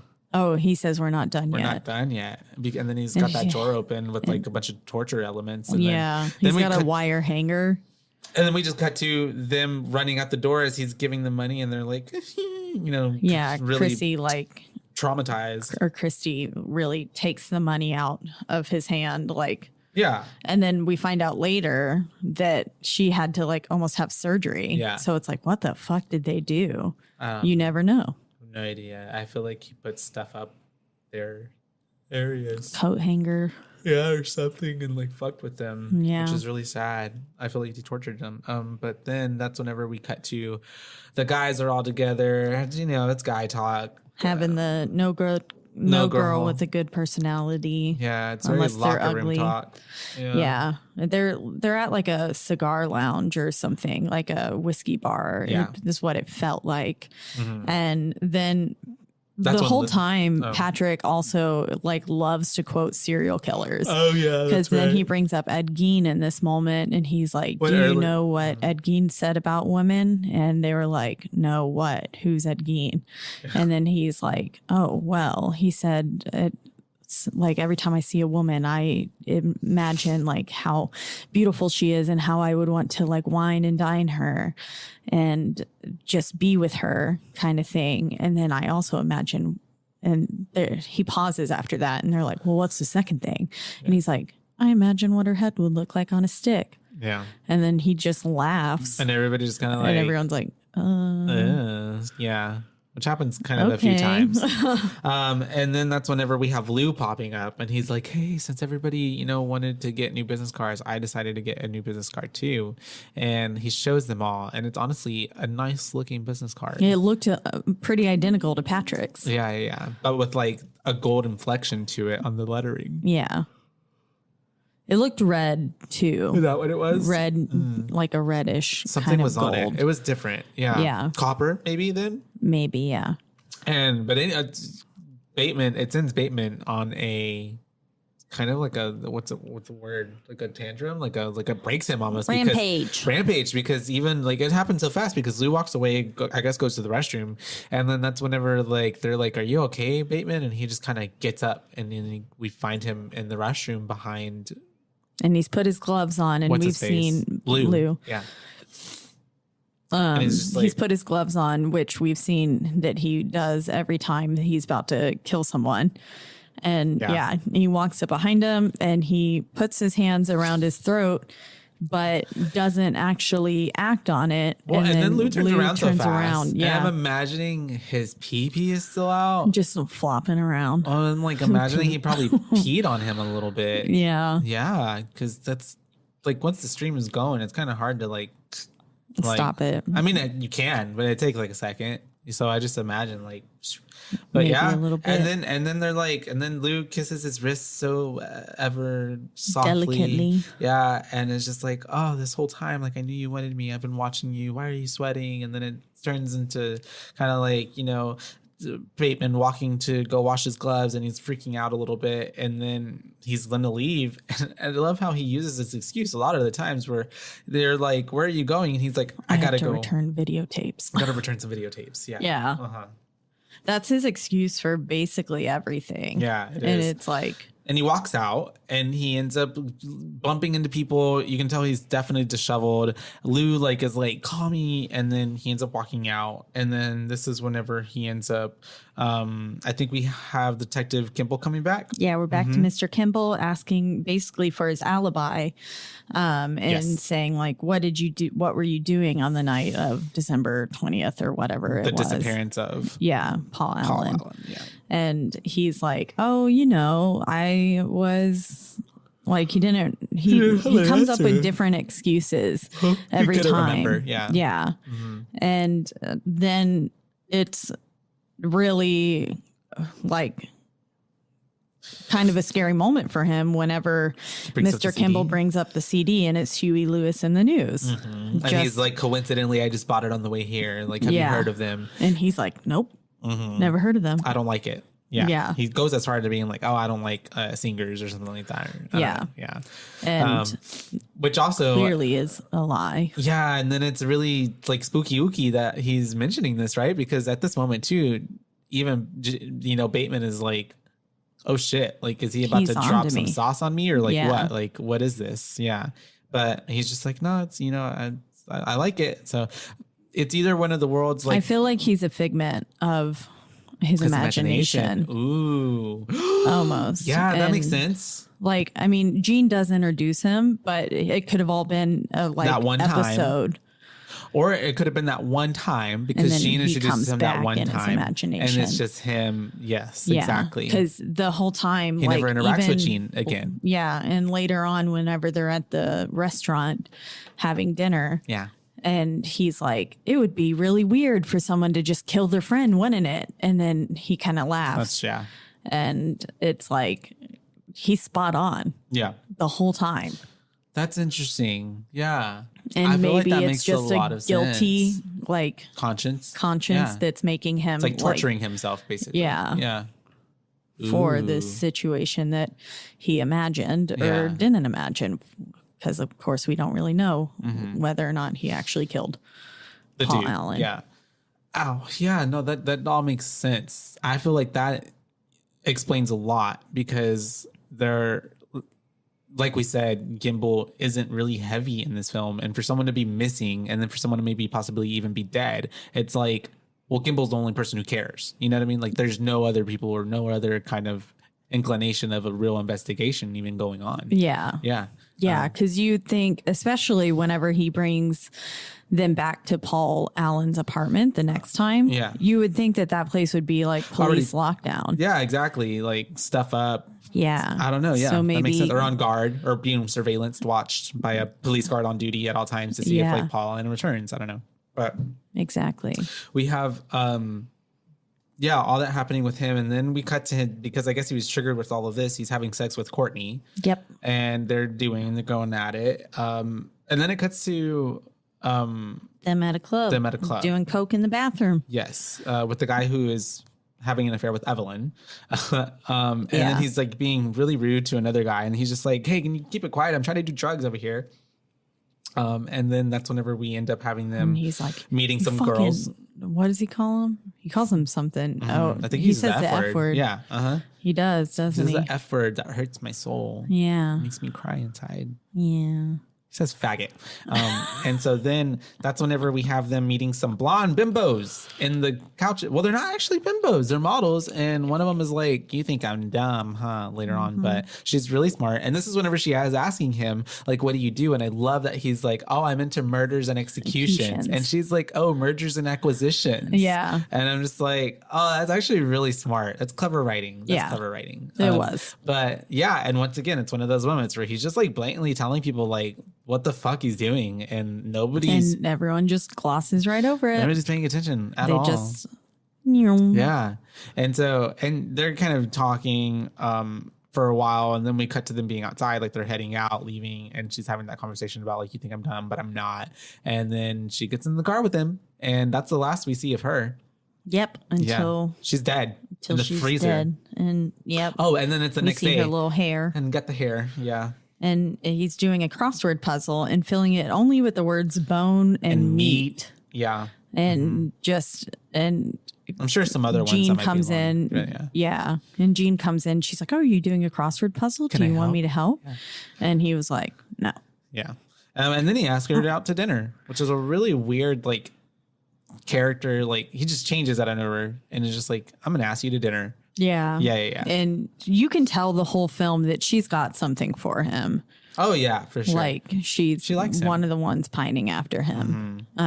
Because like earlier in the film, she's like, you look really nice today. Yeah. And stuff like that. And she's definitely given like those vibes of like almost like someone who's maybe sheltered or something like that. And is a little naive and like just she's so attracted to him, but she doesn't. Well, and she even mentions later she has this thing for like going for unavailable men, right? Yeah. Yeah. So, she definitely is like flirty with him in a way, but not overtly at all. No. Yeah, it's very subtle. You can tell she gets a little flustered whenever, he asks her to dinner. She's like, oh, what? And so she gets a little, tongue tied and stuff. And then, of course, again, he tells her, he's like, change before you come. Yeah. He's told her like twice. Once it's kind of more at the beginning and then at the end. Yeah. Because he was like, oh, that outfit. And then he was like, change before you come. Even though she was wearing a skirt. Yeah. And stuff. It wasn't good enough. It wasn't, I guess sexy But I mean, enough. that makes sense. So it's a nighttime dinner though. Like you wouldn't wear what you're wearing to the office to dinner. Like, would you? Yeah. I mean, it depends on the outfit. Like, obviously, if you dress for both. It depends. Yeah, then that makes sense. But, like, it felt like that was more corporate, of course, whereas, like, they were going to a fancy dinner. I'm not going to say that I agree with Patrick Bateman, but I will say I agree with, like, I would have changed for dinner. Yeah. So there's that. But and he's asking her like, where do you want to go? And she's like, I don't want to dorsal fin. But she's like, dorsal fin. And he's like, dorsal puff. And she's like, yes, dorsal duff. And so that's whenever he's like, okay, I'll get it. And he calls, and then he's like, hey, can I get a reservation for 9? And the dude's like, no. And he's like, great, 9. And the dude's like, no. And the dude's like, great, see you at 9. Hang up. And then she's like, you didn't give him the name. And he was like, oh, they know me there. Yeah. And so that's whenever And he's she's like, just like, okay. And then he's like, meet me at 7, even though the dinner's at 9. I'm like, it's a really long pregame, but okay. Yeah, meet at 7 for drinks. Yeah. And then If you're meeting at 7 for drinks, how are you going to make it to dinner at 9? yeah, I would be sloshed. Yeah, very drunk. Because I do not know how to. Well, I think I can do better, but I feel like I would just like get drunk, you know. But anyways, we have. I would be Courtney falling asleep at the table. Yeah, and so that's whenever we have him talking to her. She's at his house. He opens up the freezer to get her some sorbet, and we see the head in there. Yep. She does actually look really nice. She looks really pretty in the dress. Not the head. I thought you meant the head. No. I was like, I guess. No, Jean does. She looks really pretty in her hair. she and does. She's dressed, and Chloe Sevigny looks so young. I was like, dang. Yeah, little wee pappy. And so then we have. They all did. Willem Dafoe looked so young too. He did. Yeah, most definitely. Josh Lucas, Reese Witherspoon, hella young. Yeah. And she looked like a baby. And then that's whenever we have. I was like in my head, I'm like, oh no, my God, he's gonna kill her and then I'm like, how are you gonna kill your like secretary? Like you need her. Yeah, and that's like so like obvious. Like that's so like now your secretary's gone missing. Like what? Yeah, these people around you just keep going missing. It's one thing if it's random people, but not like sex workers, people who are stuff. specifically correlated to him. Yeah. And then so not that it's okay to kill sex workers. Not at all. That made it sound. How dare that you. is not what I meant. And so. We have, but they wouldn't be connected to him. No, exactly, overtly. So, yeah. And so we have him then like going around his apartment, kind of looking at different tools to murder someone as he's asking her questions, and then having kind of this genuine conversation, picking up little knives, and then he brings up facts about Ted Bundy. Yeah, which is another. Like, did you know that Ted Bundy's dog was named Lassie, a collie named Lassie? And then which is just like Lassie the movie. Yeah, exactly. And then also, but then she's like, well, who's Ted Bundy? So, and he's like, oh, never mind. But that's whenever he then ends up getting some duct tape. How do you not know Ted Bundy? I don't know, especially in the 80s. Yeah. Yeah, I don't know. Maybe because,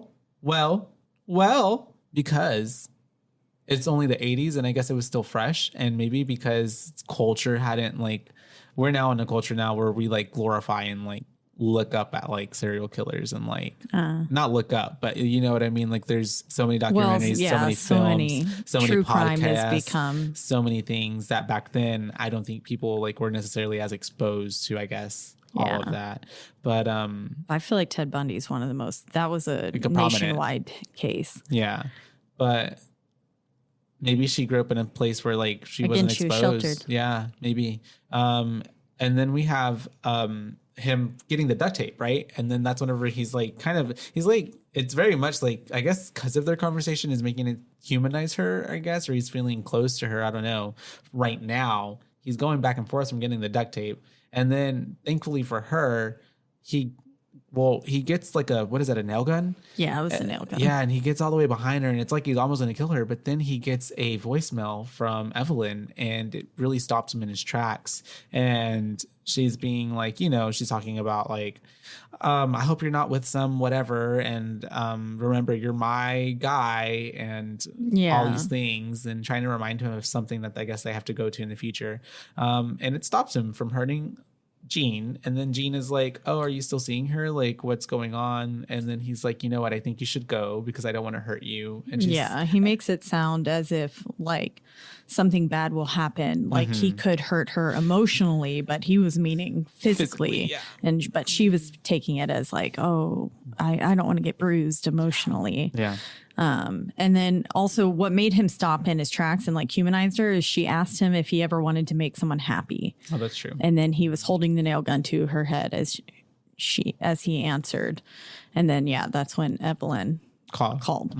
But yeah, so that she is like, okay, right, you're right, I should leave. And so she gets up and she leaves, and thankfully her life is spared because of this. Yes. So that was a good thing for Miss Jean. And then we cut to lunch with Mr. Detective Kimball. Yep. Now we're with Kimball, and he. Is it Kimball? My bad. Not Kimball. Yeah, it's Kimball. Kimball.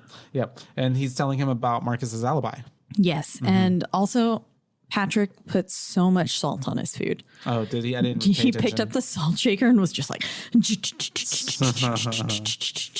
and then sets it down. And I was like, Seems like a every serial killer shake that came after, I was like, Jesus Christ, man! Your salt. What is like, that? I love salt. What does that raise up? Your cholesterol, or is it something else? Your blood pressure? It raises something. I know it does.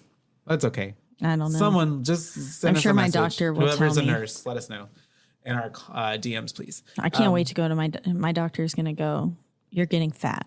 No, stop. That's what he tells me. Change your doctor. Well, I like long, baby. Oh, well, I mean, except for when he's mean to me. Sometimes he's mean to me. I guess if you need it. Is that tough love? No, I don't like it. Oh, okay. It makes me feel really bad about myself. Well, I don't think someone should be calling you fat, but that's, I guess, not. I'm not your healthcare provider, but yeah. That's sometimes you what can I like have to things do that it aren't good for today. you. Yeah. So there's also that. Didn't realize my volume was on. It's a long baby right now.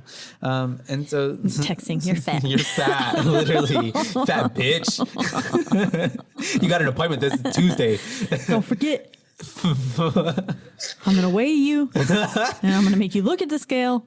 Oh God. Sends you like pictures of like just this is your weight over time. Yeah, literally. Yeah. But this is whenever he's getting all this information, putting salt on his food, and he's also not making himself look great because once again he cannot produce an alibi for himself of what he was doing on that night, even and though he openly admits like, oh, I forgot. Yeah, I don't know. Yeah. And then this is what at this point Gimbel's now even throwing him another line of being like, well, we'll meet again, and if you could please, pinpoint where you were, that'd be great. And, and so and then this is where Kimball says, like, it would be really weird of someone to just up and kill their kill their friend. Mm-hmm. Like that would be crazy, wouldn't it? And then he laughs, and Patrick's just like, awkward. Yeah, it would be really weird, super weird. Mm-hmm. And after this moment with Kimball, he ends up trying to pick up Christy again. Yep, he picks her up and she's like, no way, Jose.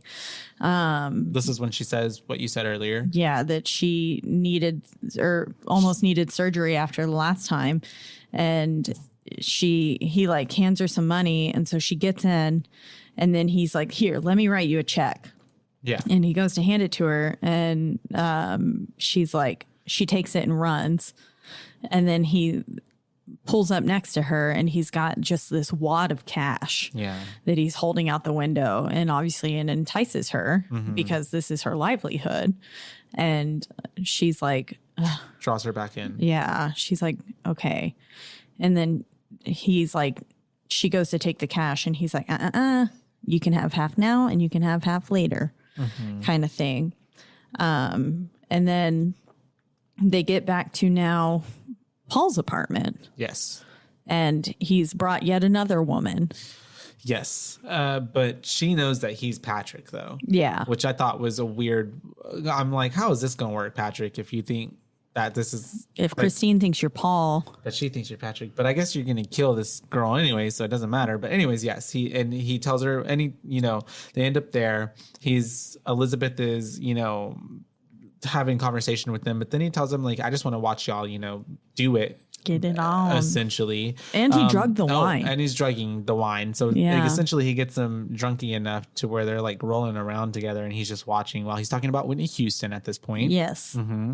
He's going on about Whitney Houston. Yeah. And they're like, you own a Whitney Houston CD? Yeah. And he's like, the catalog. He owns like all of them, I guess. Yeah. And so then that's whenever he is it cuts to them having sex again in the bedroom. And then that's whenever Christy's just kind of on the side and he's going at it with Elizabeth so much so that blood starts coming out. I don't know if he's like biting her at this point or like I think he was instrument. I don't know. Yeah, might have had an instrument or something. There was blood on his mouth. Oh yeah, So for sure. He definitely bit something or got there was the blood so on much him. on the sheets as well. And then, Christy takes that as her, I'm going to get the fuck out of here moment. I love how she just was like so over the sex in general before the blood even started. Oh yeah. She was just about to walk out. Yeah. She was just like, I'm not really in this situation right now, so I'm just going to leave. Slip out. I'll see myself out. Thanks. Bye. Yeah. And then she starts seeing the blood when she realizes Elizabeth is screaming, not in screams of pleasure. Yeah. But rather of torture and horror. So Christy goes to leave and she starts running, but as she's running throughout the house, she opens doors and finds other bodies throughout the house. She sees 2 like hanging like on coat hooks. Yeah. She sees some like in a bathtub or something, and what does it say? Die pig scum or something like on the wall. I couldn't make out, honestly. It happened so fast too, but she's finding all of these things, right? And horror and shock as that's going on. And then also just huge apartment, I guess. Yeah. There's so many like areas for her to go into. And then eventually she did say, this apartment's nicer than your last one. He's like, it's not that much nicer. Yeah. It's because he already had an like superior or inferior like kind of complex whenever he was there earlier. Yeah. And he was like, I already noticed that his apartment overlooks the park, which means it's more expensive than mine. Yeah. And so he got upset about that. And she ends up being able to get out of the apartment, and he ends up chasing her out with a chainsaw. And nobody is waking up. Nobody's heeding to her crying screams as she's banging on doors and running through the area. Bloody murder. She's a scream queen. She ends up getting down the stairs, but he's at the top and he holds that chainsaw, and somehow he manages to be able to get it to where he drops pendulum swings it around and then drops it right as she enters the last level of the floor and is going underneath and has to go like out into the middle. And he drops it and it lands on her, cuts her up. Yep.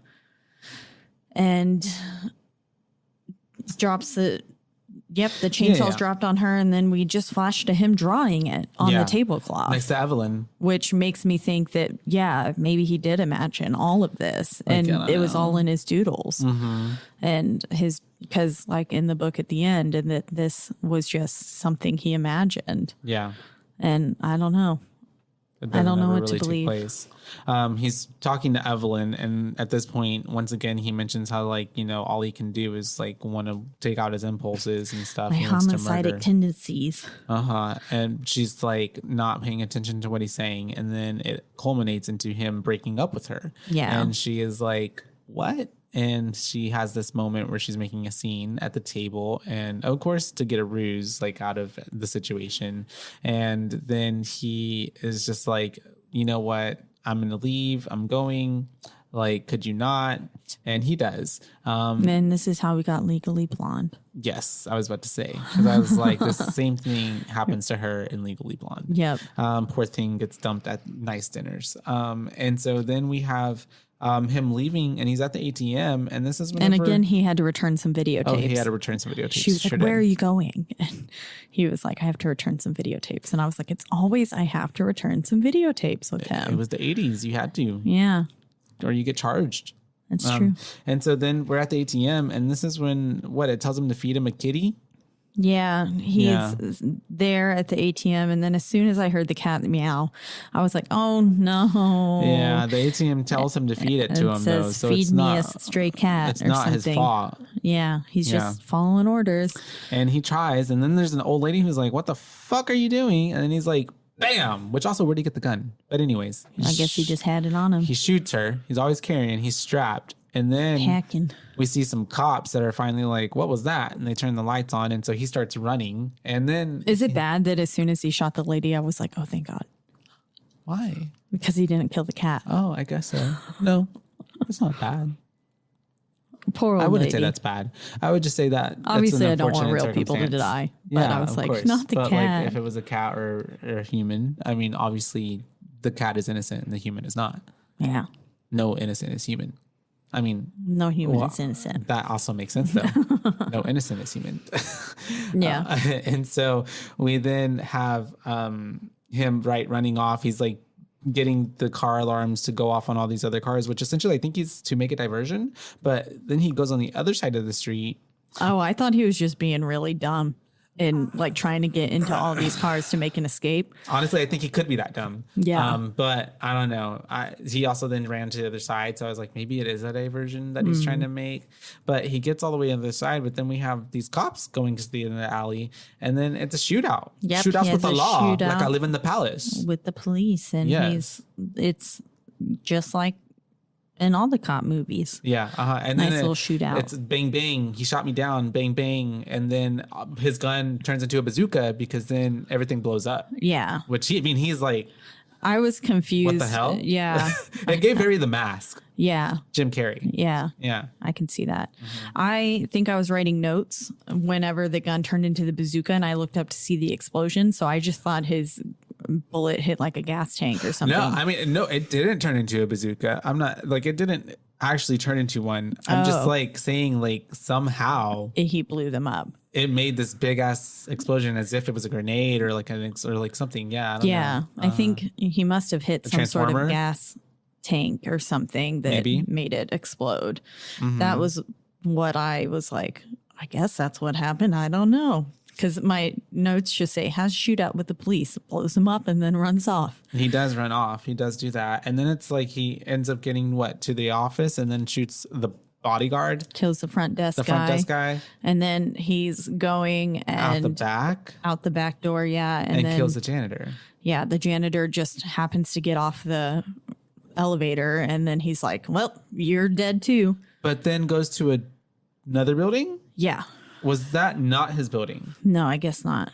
That's why I was like confused. Because didn't he call him a different name? Yeah, I don't remember what he called him, but I just thought it was really weird that he goes into one building and then he's like kills him, but then he goes into the other one and actually signs in and doesn't kill the guy. Yeah, so I was like, huh. And it is his office because he goes up to his office. So I was like really confused by like, well, what was that about? But okay. I thought that maybe he could have been going to Paul's apartment at the first time. Possibly. Oh. I don't know.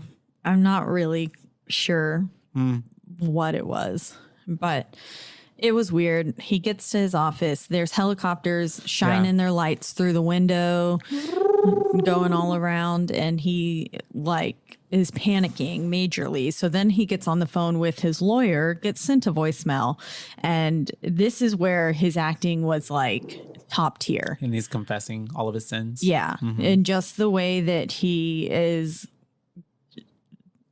I don't know, just his facial expressions and the way that he's delivering the lines. It was so good. Like he's sweating. He's got like all of this, like he's talking where it's like he's spitting, you know, like he's just like, I killed 20, 40 maybe, 20, you know? Yeah. He said, he's like, I can't even remember all of them. Yeah. And then he confesses to eating some of them. And then he's like, cooking the brains or I guess like I'm that. A pretty sick guy. Yeah. And the way that he said that line in particular was what I was like, this is good. Yeah. This is real good. But yeah, he said he ate some of their brains and that he like tried cooking other parts of them. And it didn't seem like he liked eating them. No. It seemed, well, it didn't seem remorseful, but it seemed like he knows he's fucked up, if that makes sense. Yeah. But he's still doing it. Yeah. Yeah. And then we get a shot of the Twin Towers because it was 2000. R.I.P. R.I.P. I was like, oh, right. Yeah. Those were there at one point. Till 2001. That's true. Yep. And then we have him. Yeah, so this was in New York. Yeah. That makes sense then. Yeah. And then it's the next day and nothing has happened. Yep, and he's doing his morning routine again. We're having another get ready with me. Yeah. And then he drops by Paul's apartment and he puts a mask on and stuff because I'm guessing he's anticipating like the smell or something. And he gets in there and all the bodies are gone and everything's been painted over. The house is empty and there's actually a realtor there showing it to other individuals. And the realtor comes and finds him looking in the closet where those 2 bodies were hanging. And she's like, excuse me, what are you doing here? And he's just like, Where's and Paul she's like, are Allen? you my 2 o'clock? And he was like, no. And then, and then she pulls one over on him and is like, oh, did you see the ad in the Times? And he was like, no. And then he was like, yes, actually, I did see the ad in the Times. And she was like, there was no ad in the Times. And Get I out was of like, here, you fucking liar. Yeah, I was like, oh, shit. She got him. Especially, and then she also said, like, a Paul Allen never lived there. Yeah. Yeah. So, like, was Paul Allen all figment of his imagination, too? See. And so then Could have been. I love how she's like, don't ever come here again. I don't want trouble. And he's like, don't worry, I won't. And then he walks out. And then that's whenever he calls Jean from a payphone and he's like, I'm losing it. And she's he kind of like, goes off on her too. Well, he's being a dick to her. Yeah. And then she just kind of takes it. And then even though he tells her like, no, I'm not going to meet the guys, he ends up meeting the guys at this bar that they're at and just kind of walks in and he's trying to play off like cool, calm, and collected as usual. And at this point in time, too, Jean is prompted to go into his office and she finds that ledger. Yeah. And we don't see what is in it quite yet, but we do see her pulling it out of the desk. She's going to open it up and look through it. But we get back to him, and that's whenever he sees his lawyer, and he goes to his lawyer, and he's like, you know, hey, you get my voicemail?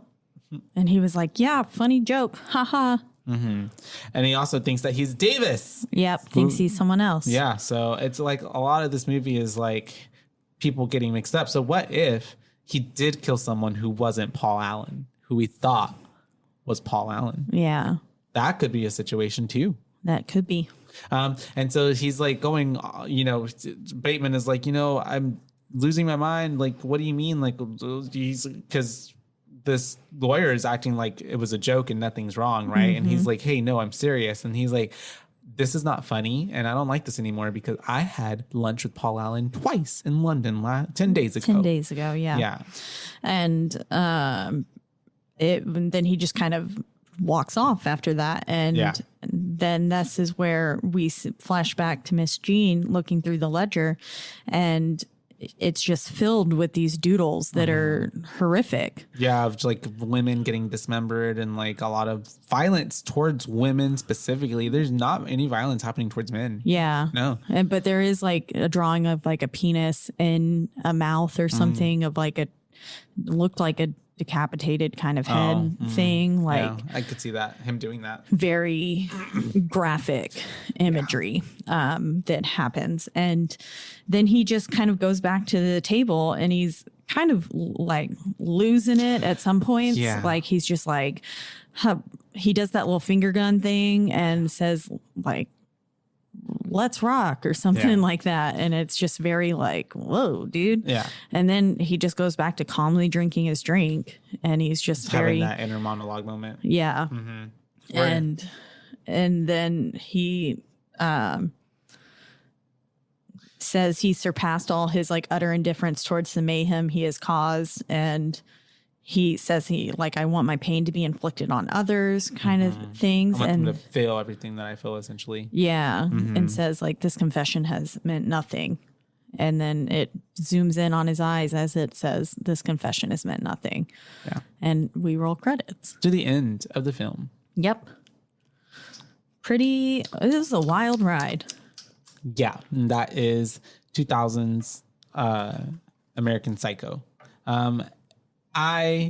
That's heavy duty. It is. Yeah, it looked heavy. And so, it leaves us off on this note of like, did it not? What happened? What's gonna happen? Like, does that mean that he's getting off scotch-free? Like, you know, I think that no one cared and a lot of questions, and I think the movie is left for the viewer to be more kind of introspective, because like we said, there are so many ways that this movie could be interpreted, and there are moments in the film where I'm kind of like watching it, I felt like, well, this seems a bit exaggerated. This seems like an over grotesque kind of like, this just seems like kind of, especially in the moments when he's like watching the porn and like having the conversation with Courtney on just the phone. so nonchalant. Yeah. Like, and because he's like holding the porn tape in his hand and is like having like a conversation with her, but then that's in the background. And then it just kind of, and then later on too, I guess when he's it's like when I read my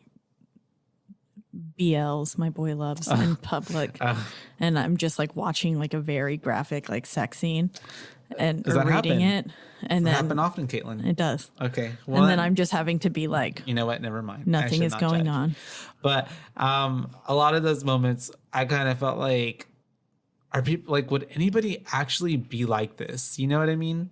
Like, would anybody even be like this? Like, it kind of felt a bit like, overkill at some points, but then I get it because the depiction of like, you know, the American Psycho, and especially in what the context of like the culture of what these people live in, because it's like they're like what, like that really like, it gives like Wolf on Wall Street, you know what I mean? Like these people who are just like, all they care about is money, you know, status, the next thing, they're all trying to one up each other, you know? So like, it's like making you think of like the culture in a sense of like, well, are they also fucked up that, like we said earlier, they just don't care, or they don't see anything wrong happening because they don't think it's wrong, or like they just don't care because these people are beneath them anyway. So it's like not their problem. Yeah. Or is it like that he is genuinely just crazy? Was he crazy before the fact, or is he going crazy because he is a product of all of these things? Or is it, you know, like there's so many ways that you can look at it. And he did kill all those people, and somehow there's a conspiracy theory that he is getting away with it because Daddy's cleaning it up. Yeah. Can see that. Yeah. I don't know. Evelyn did it. Evelyn committed all the murders. Yep. And actually she's been drugging him, and he's been losing his mind because they've been putting lithium in his workout protein drinks. I don't know. You have any fun facts? I do. I also have a goof. What's a goof? You said this last time. I'm sorry. What's a goof? I forgot. It's when the film messes up on something. That's right. Okay. But, can we call it a doof? A doof. Let's see. At around 31 minutes, when Bateman leaves the message on Paul Allen's voicemail, he ends it saying, "Hasta la vista, baby." And then Bateman was quoting the ending of Looking for a New Love, which is a song by American dance pop singer Jody Watley. It was released in January 1987 and reached number 2 on the U.S. Billboard Hot 100 in May 1987 and spent 4 weeks at number 1 on the U.S. Billboard R&B charts. Bateman was not quoting Arnold Schwarzenegger's catchphrase from Terminator 2, which was released in 1991. So I don't really get how that's a goof, but I don't know. Yeah. I mean, I was thinking the ending of it was going to be that they like that the song hadn't actually been released yet in relation to this time period. Oh, okay. Yeah. But it was already out. Yeah. That's kind of like saying like your project looks like this project, but that project as well. But that, I don't know that. Okay, sure. Yeah, I get it. Confused. Yeah. During production, Christian Bale followed the morning routine that his character Patrick Bateman describes toward the beginning of the film. Wow. So I guess he did 1,000 crunches. I believe it. I would die. My stomach could never. Looking for a way to create the character of Patrick Bateman, Christian Bale stumbled onto a Tom Cruise appearance on The Late Show with David Letterman in 1993. According to co-writer and director Mary Herron, Bale saw in Cruise this very intense friendliness with nothing behind the eyes, which is like, especially when you think of Tom Cruise's freak out too. Yeah. I can definitely see that. Well, Tom Cruise is a Scientologist, so yeah, he's probably a lizard person. Probably. And then let's see. And interestingly, Tom Cruise is actually featured in the novel. He lives in the same apartment complex as Bateman, who meets him in an elevator and gets the name of Cocktail wrong, calling it Bartender. Oh. 1988 was Cocktail. I guess that's a movie. I guess so. Yeah. That's interesting.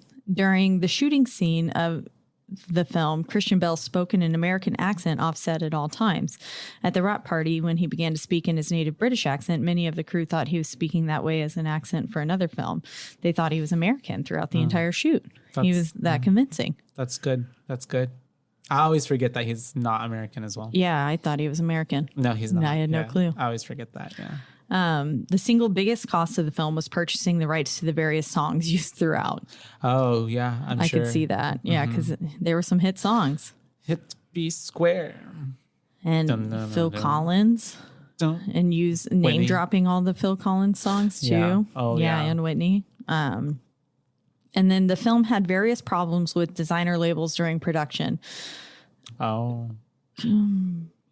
Cerruti or Cerruti? I have no idea. I have never heard of this brand, which is probably not good on me as a fashion major, but agreed to allow Christian Bale to wear their clothes, but not when the character was killing anyone.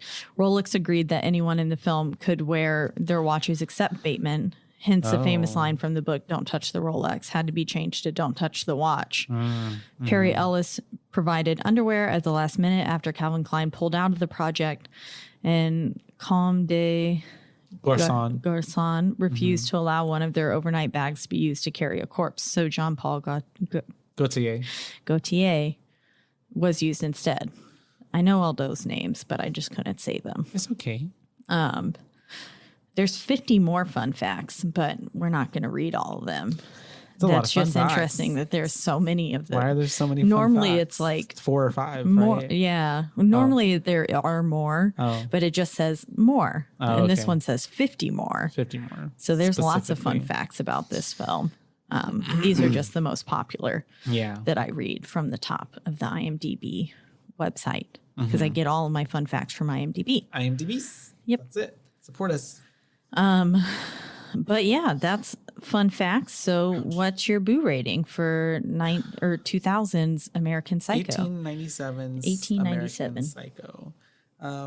I think that definitely after talking about the movie, I appreciated it a little bit more. Yeah. When I was first watching it yesterday, I felt a bit like at times, like I was like, well, this seems like over exaggeration ish, but then also I was like, man, all these people are so shitty. Like, I don't like any of these characters. Like, they're all crappy people. Yeah. And then I guess I couldn't relate because I'm not a person who's generally motivated by money, which sounds really kind of unambitious, but like, I'm a Capricorn, so I am. Okay. Yeah. But it just felt like, yeah, you know, when you watch something, you're like, rich people problems, it must be nice. You know what I mean? Yeah, that's all. But other than that, like, it was pretty good. Like, acting wise, Christian Bale carried the movie because, I mean, he was literally the main part of the whole movie. Yeah. Everything revolved around him. Everything was definitely else like side characters. It was cool to see like a bunch of like stars in the film. Willem Dafoe did pretty cool, even though he was only in there for like bits, probably like not even more than 10 minutes. Yeah. Right. And also I didn't like how there wasn't necessarily any resolution with the detectives part of that situation. Like, it's just kind of like it just ended. Yeah. Yeah. That's what I think. Why we're just kind of like, what? Why he might be a figment. Who? And then, yeah, overall, it was a pretty cool film. I'd say psychologically it has a lot like of commentary to say about, I don't know, what is that? The human psyche. The human psyche and like that corporate America, not corporate, but like, you know, a rich Wall Street corporate America. I don't know. The climate and all that, and especially I guess the 80s and how we got to see how like they're all like they were just wanting to do coke and they're just all like at the club and like everything was all about the reservation and like the status and all that.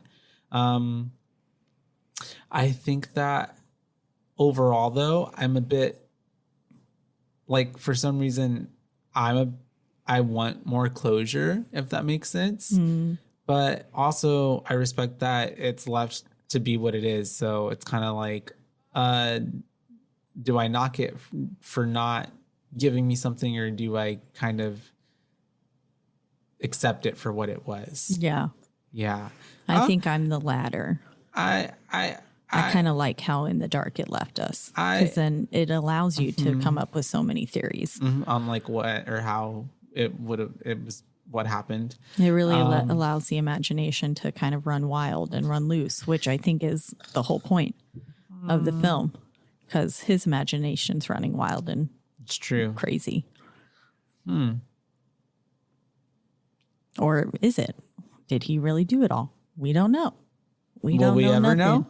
No. Why can't we know? They said Josh must never know. Never. That was in the fun facts. Oh man, this fun fact number 29. I'm gonna say that I will give this film a 3.68. A 3.68.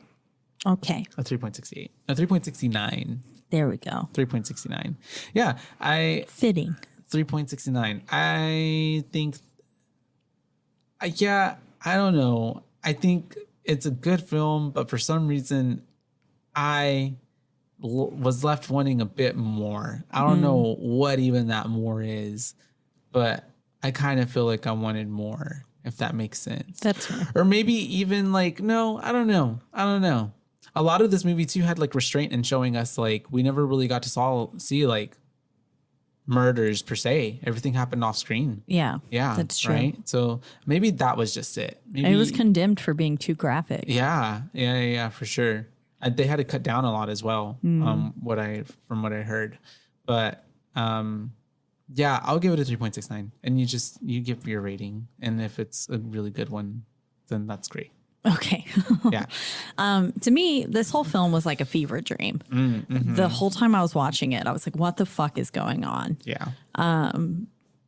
And I really still don't know what was going on, because it doesn't allow you to know. But I did like the fact that it left you in the dark, and it allows you again to kind of speculate and come up with all these different ideas of what you think possibly could have happened. I do really appreciate that bit. Yeah. Christian Bale's acting was top tier. I think it's maybe some of the best acting I think I've ever seen.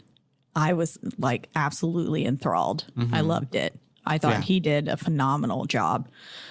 He captured the crazy. He did. And boy, did he do it well. And so that alone makes me want to give it a higher boo rating, just because his acting was so stupid good. He did such an amazing job. Even in the moments where he was acting like a bad actor, like whenever he was talking with Kimball and stuff, and not really covering his tracks well, he did a really good job of portraying that. Which I thought was super impressive. I think it's always impressive when people can act like a bad actor. The range. Yeah. Yeah, that's true. And yeah, it was just overall super impressive to me. I do enjoy films, like I said, that leave you in the dark. Like that, we've covered previous films where the ending was kind of ambiguous, and I really enjoyed that. Like I really enjoy Shutter Island and stuff like the that. Mystery. Yeah, it's fun to me. I think I'd probably give this film maybe a 4.25. Okay. Because it was really good, but the like harsh transitions or lack thereof, and the harsh cuts and everything kind of made me really be like, what is going? It disoriented me. It's probably what they were trying to do. Yeah, I think it was. Yeah. That part just made it really kind of hard for me to follow at times. So I think that might be my only like qualm, but again, I can appreciate the fact that that is probably what they were trying to do, and make it be like a loss of time and stuff. Yeah, so I can definitely appreciate that. But I don't know if the film needed that. Yeah, I mean, I think it did need it, I guess. I just don't know if the overall film as a whole, like, I guess there were other things that made me not want to give it a 5. But I really did enjoy it. I thought it was a stand-up film, and you should, if you're on the fence about watching this film, you should watch it alone for Christian Bale's performance and his butt. Yeah, very much that. I don't know. I watched it with Jazz. I didn't. Well, kind of. She had already seen it, but just reading it, and she was like, "Oh, it was a really good movie." And I was like, "Okay, yeah." So I mean, yeah, I think it's just personal opinion. Yeah, for sure.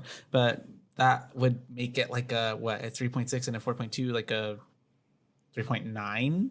Yeah. Yeah. If something not a 4. like that. Yeah. 3.99. 3.99. 9999999 for American Psycho 2000. And yeah.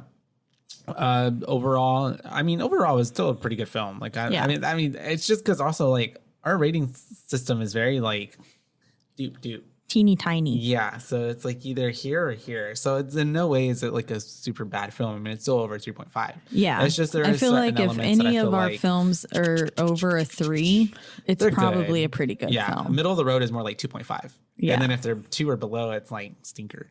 Yeah. Stinker.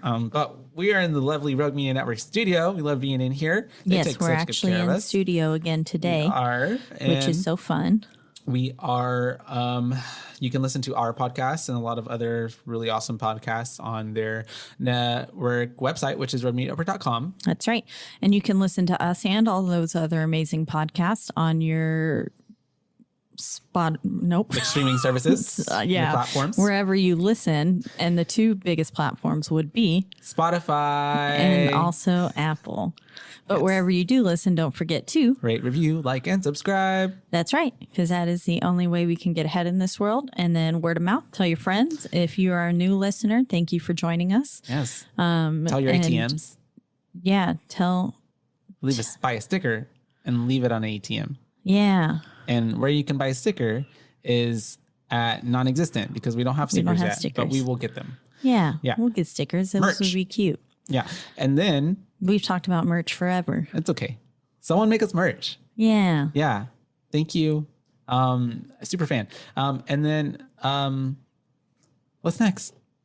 If you want to, next we'll be covering Split. So you're welcome to reach out to us and let us know your thoughts on Split. Yeah. And that way we can read your thoughts aloud as well. Yes, please. And if you've seen Split, and then I really have appreciated, I just want to give a shout out to our listener. Their Instagram handle is Happy Enchilada. Happy Enchilada. Shout out. I'm pretty sure anyways. Let me double check. Yep, Happy Enchilada. They've been so awesome with responding and letting us know, like interacting. Yeah, interacting as well as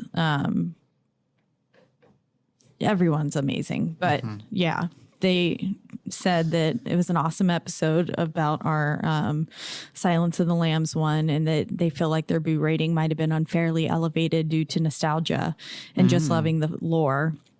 And she said, if y'all haven't seen the Brian Fuller Hannibal TV show, it's perfection.